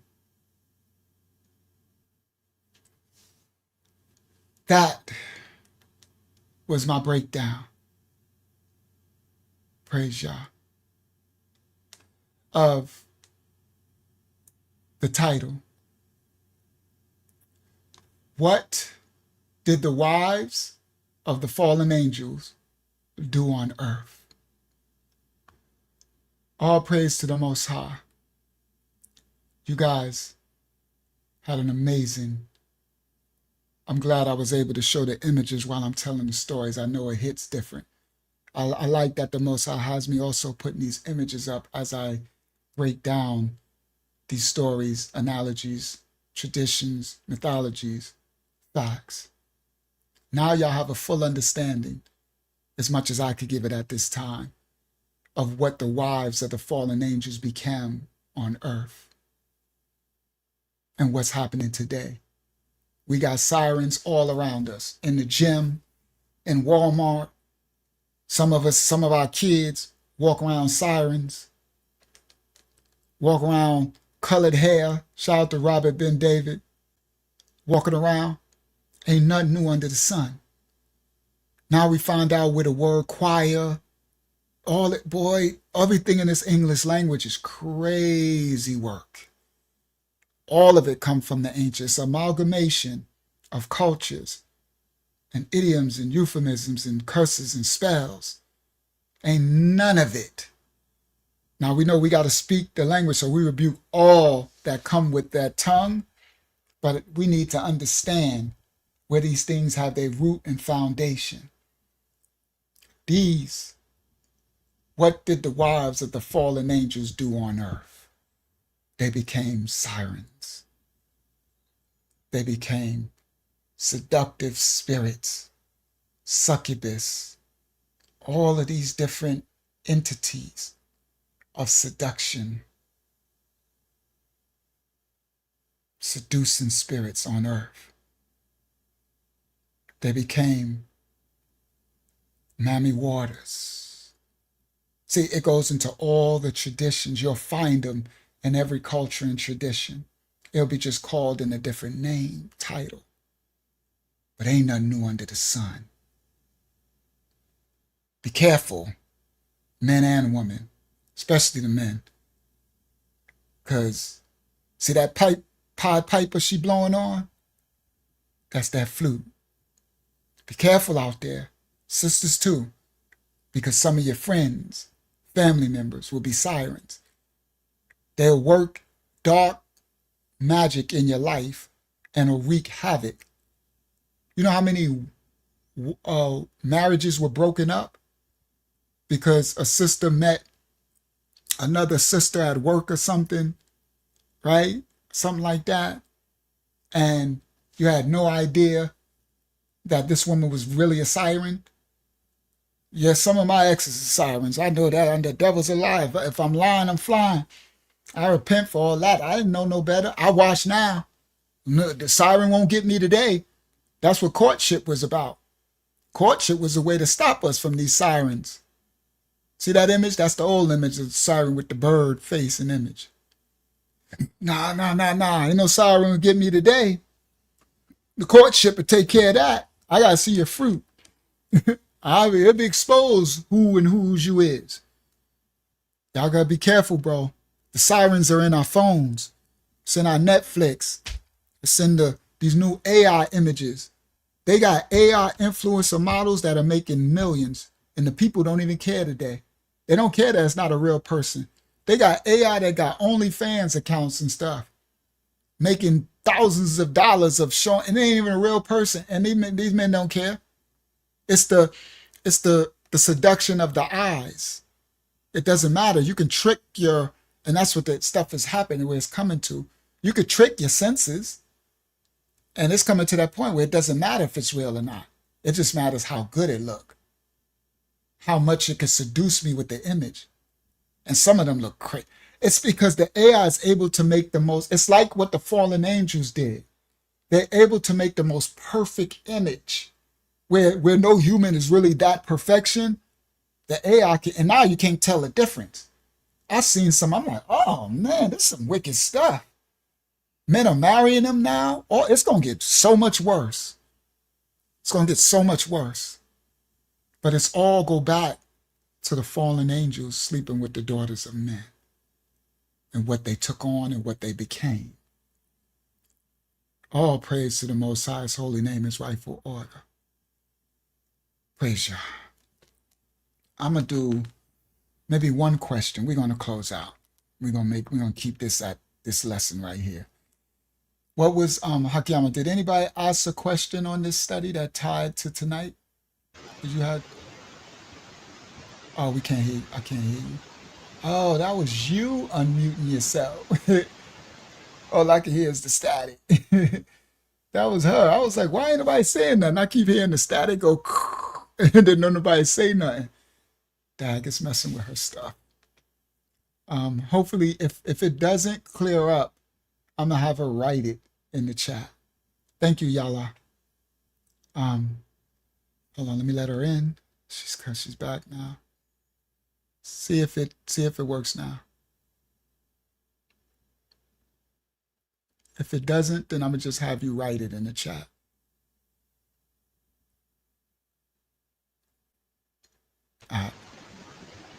Nope. You just hear static. So just write it in the chat. It's fine. We'll get it together for next time. All right. So what is once you write it, I'm gonna read it. Give me a second. Let me repeat the video. All right. She wrote it. Okay, let me see. Sabaya.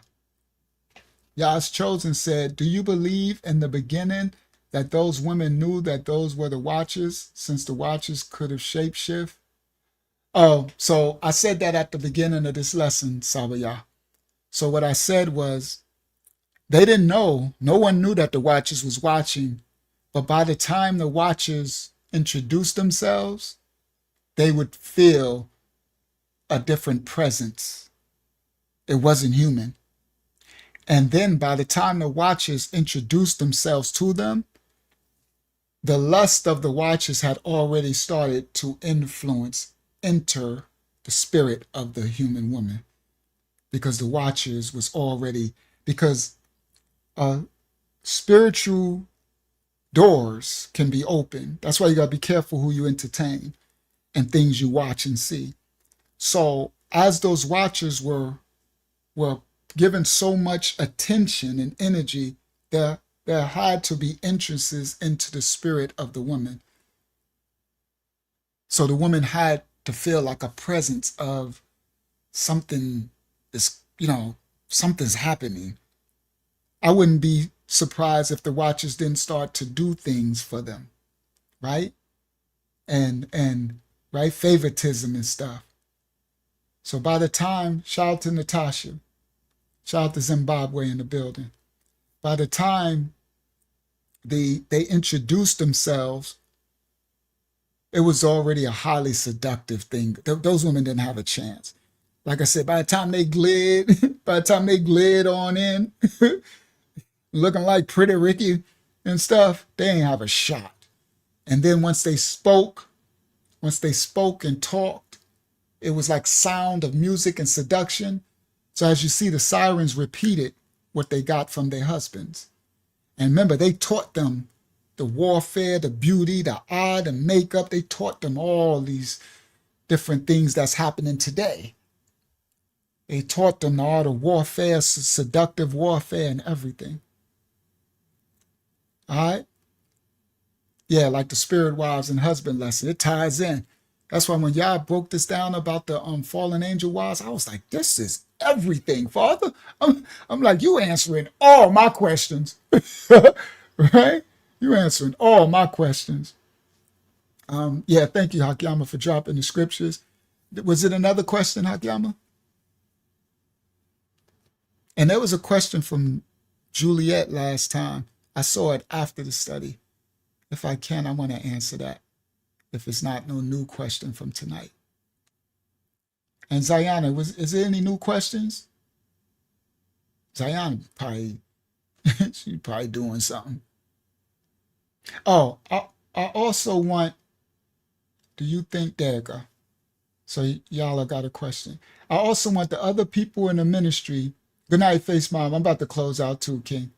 I want the other people in the ministry. I want you guys to also log the questions. So if Hakyama missed some or Zayana missed some, y'all have it. So Yala said, Shalom family, do you think the fallen angels seduced the women also because of Abba Yah's words saying the seed of the woman would bruise the... Nah. Mm-mm.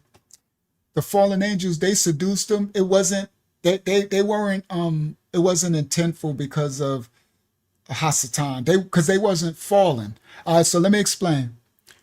So, Yala, when they took on the position as the watchers, they weren't fallen angels. That's a different set of fallen angels that fell with Hasatan. They became fallen angels once they seduced the women. So these watchers weren't fallen. They were actually a mighty elect of angels who took the position to come down to protect us. They are not the fallen angels. So when I'm saying fallen angels, it's a hindsight. They became fallen angels after they transgressed. So no, it had nothing to do with Hasatan and what he did with Eve. They just came down and these women look too good. It's just a lesson for us. I know, boy, these women look too good. I've seen it before, right? That's why I tell you that story when I ran from that woman who was coming to my Uber. The devil's a lie. That was a siren. If I ever seen a siren, I didn't even know what siren was, but siren is what siren does. I ran from that doggone siren. So no, these were the watchers. They weren't fallen. This made them fall. This act is when they became fallen. So fallen just means transgress the Most High. Someone who transgressed his will, his order, the angels, the Malayaks, who transgress his will. It's a whole different set from Hasatan's. The 2/3 who fell with Hasatan, that's not them. These are the watchers. Praise Yah. All right. I think I see her question, then I'm going to close out. We're going to do this one from Juliet. She said, isn't sexual sin the only sin one commits against his or her body? No. Sexual sin is probably the greatest sin that one could commit against his or her body. Sin is just transgression of law. There's another sin of putting markings on our body, what we call tattoos. Oh yeah, that's a sin. We are not to put markings, but we didn't know it, right? So those who got all these tattoos, repent for them, right? I'm saying you got to go try to get them removed if you could, whatever, but that's a sin. Also putting extra holes in your body. There is certain lawful, I will have to find, I don't want to, because there are certain holes that people put into their bodies.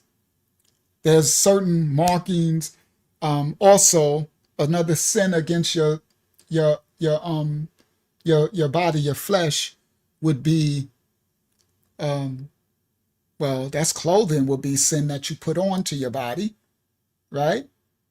That's a sin against the temple, right? Because the body is the temple of the Most High, right?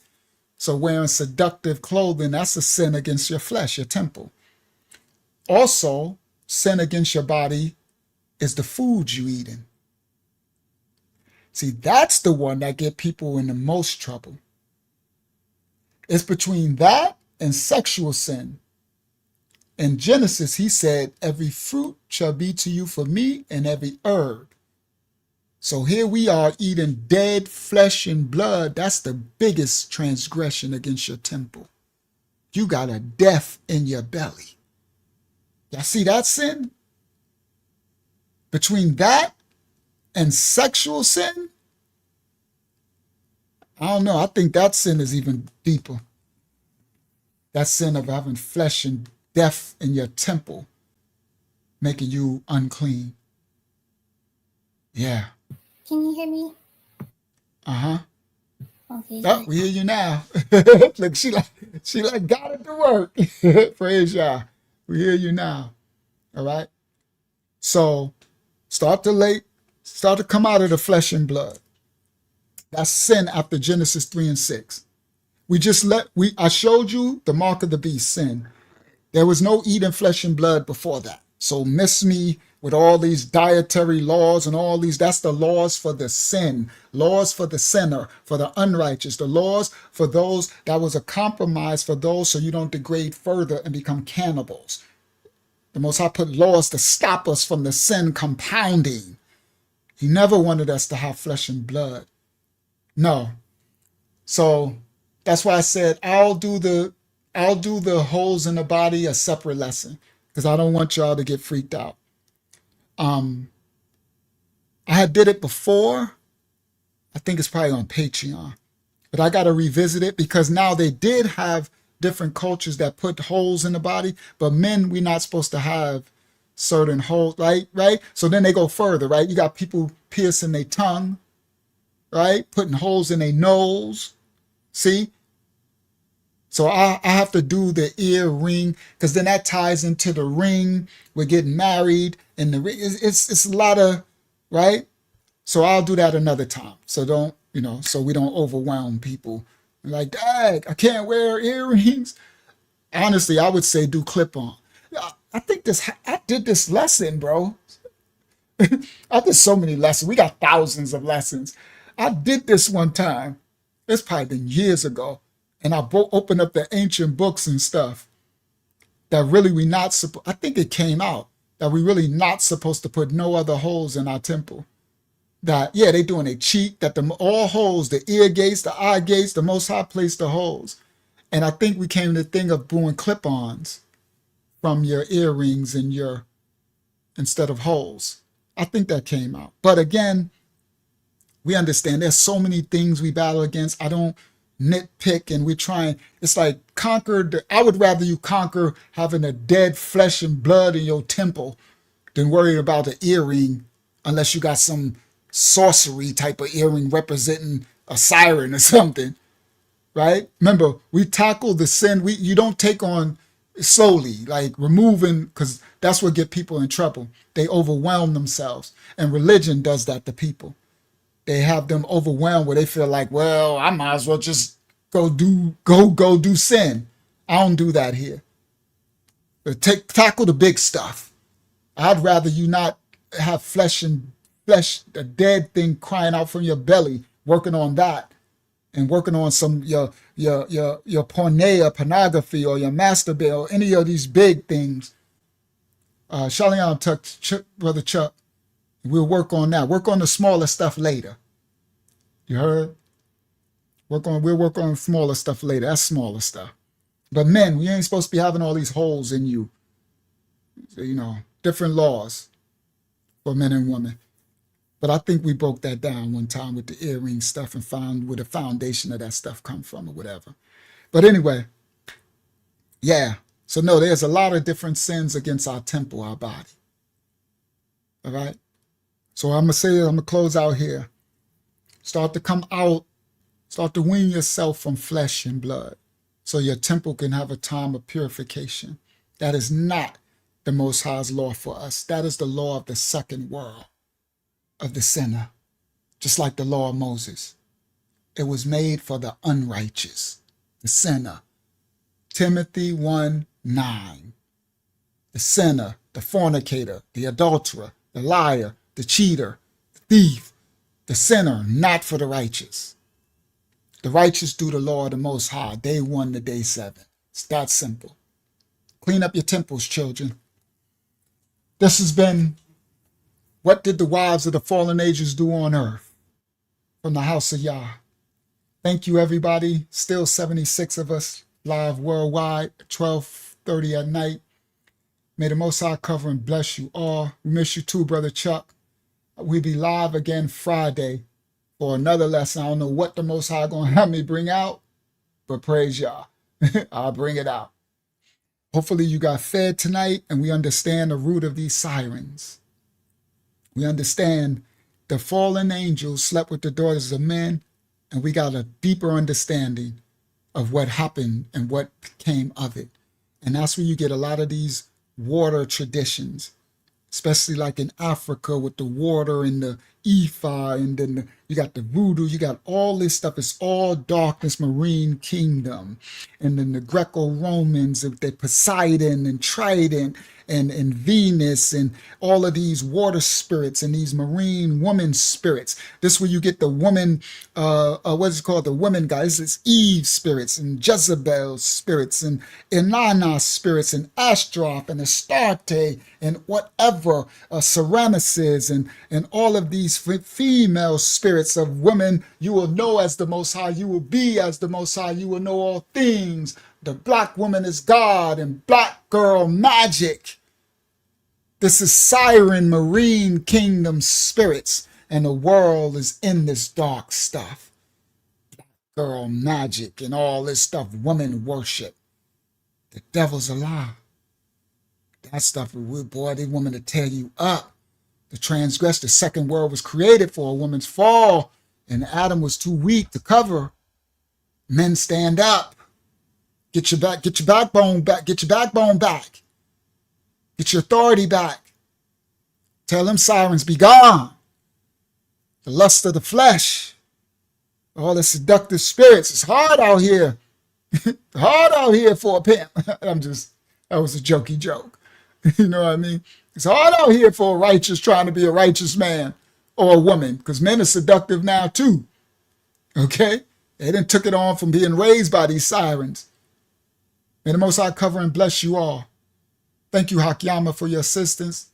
Thank you, Elder Taj Balayah Yanapa, for Yah Taj on the screen. Thank you, Yasha, for being on the screen. Thank you, Mashiach Assembly House of Yah, for covering the house, covering all the newcomers. Thank you for assisting with the scriptures and everything. May the Most High cover and bless you all. May God take this fruit of spiritual warfare and take it with you. Go forth and be the light in your days. Get y'all some rest tonight. For those in another country, it's probably daytime. Go forth and be the light in the darkness. All these sirens, y'all see all this stuff, men and women, they out there. Be the light in the darkness. Your righteousness is what covers you from all this darkness in this second world.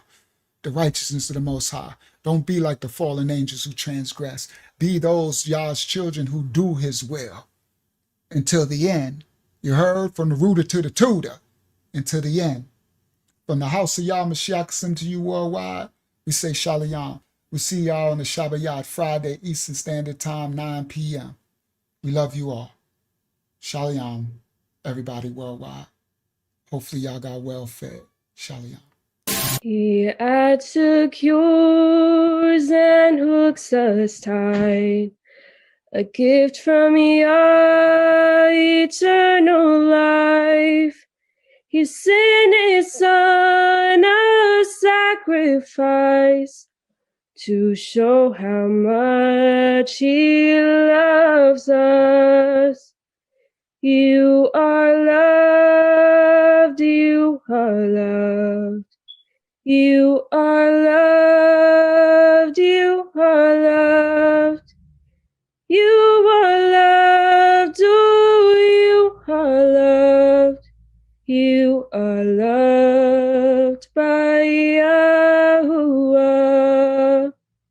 Praise Yah. Praise Yah. Praise Yah. Hallelujah. Bible study every Tuesday, 8 p.m. We having a Zoom Bible study. I'm gonna put email me for the link. I'm a lion of the tribe of Judah.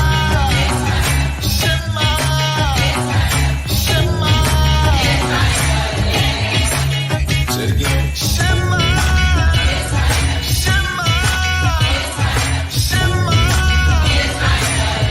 You are the precious, chosen people of the Most High.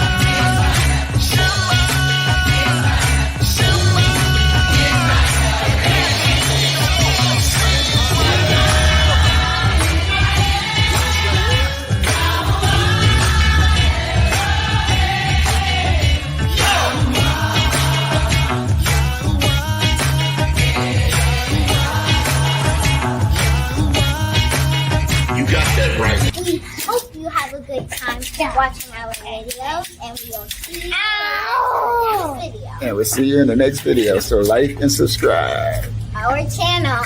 Yeah. We are the true Hebrews, the true and real Israelites. We are the true ones that fulfill Bible prophecy and scripture.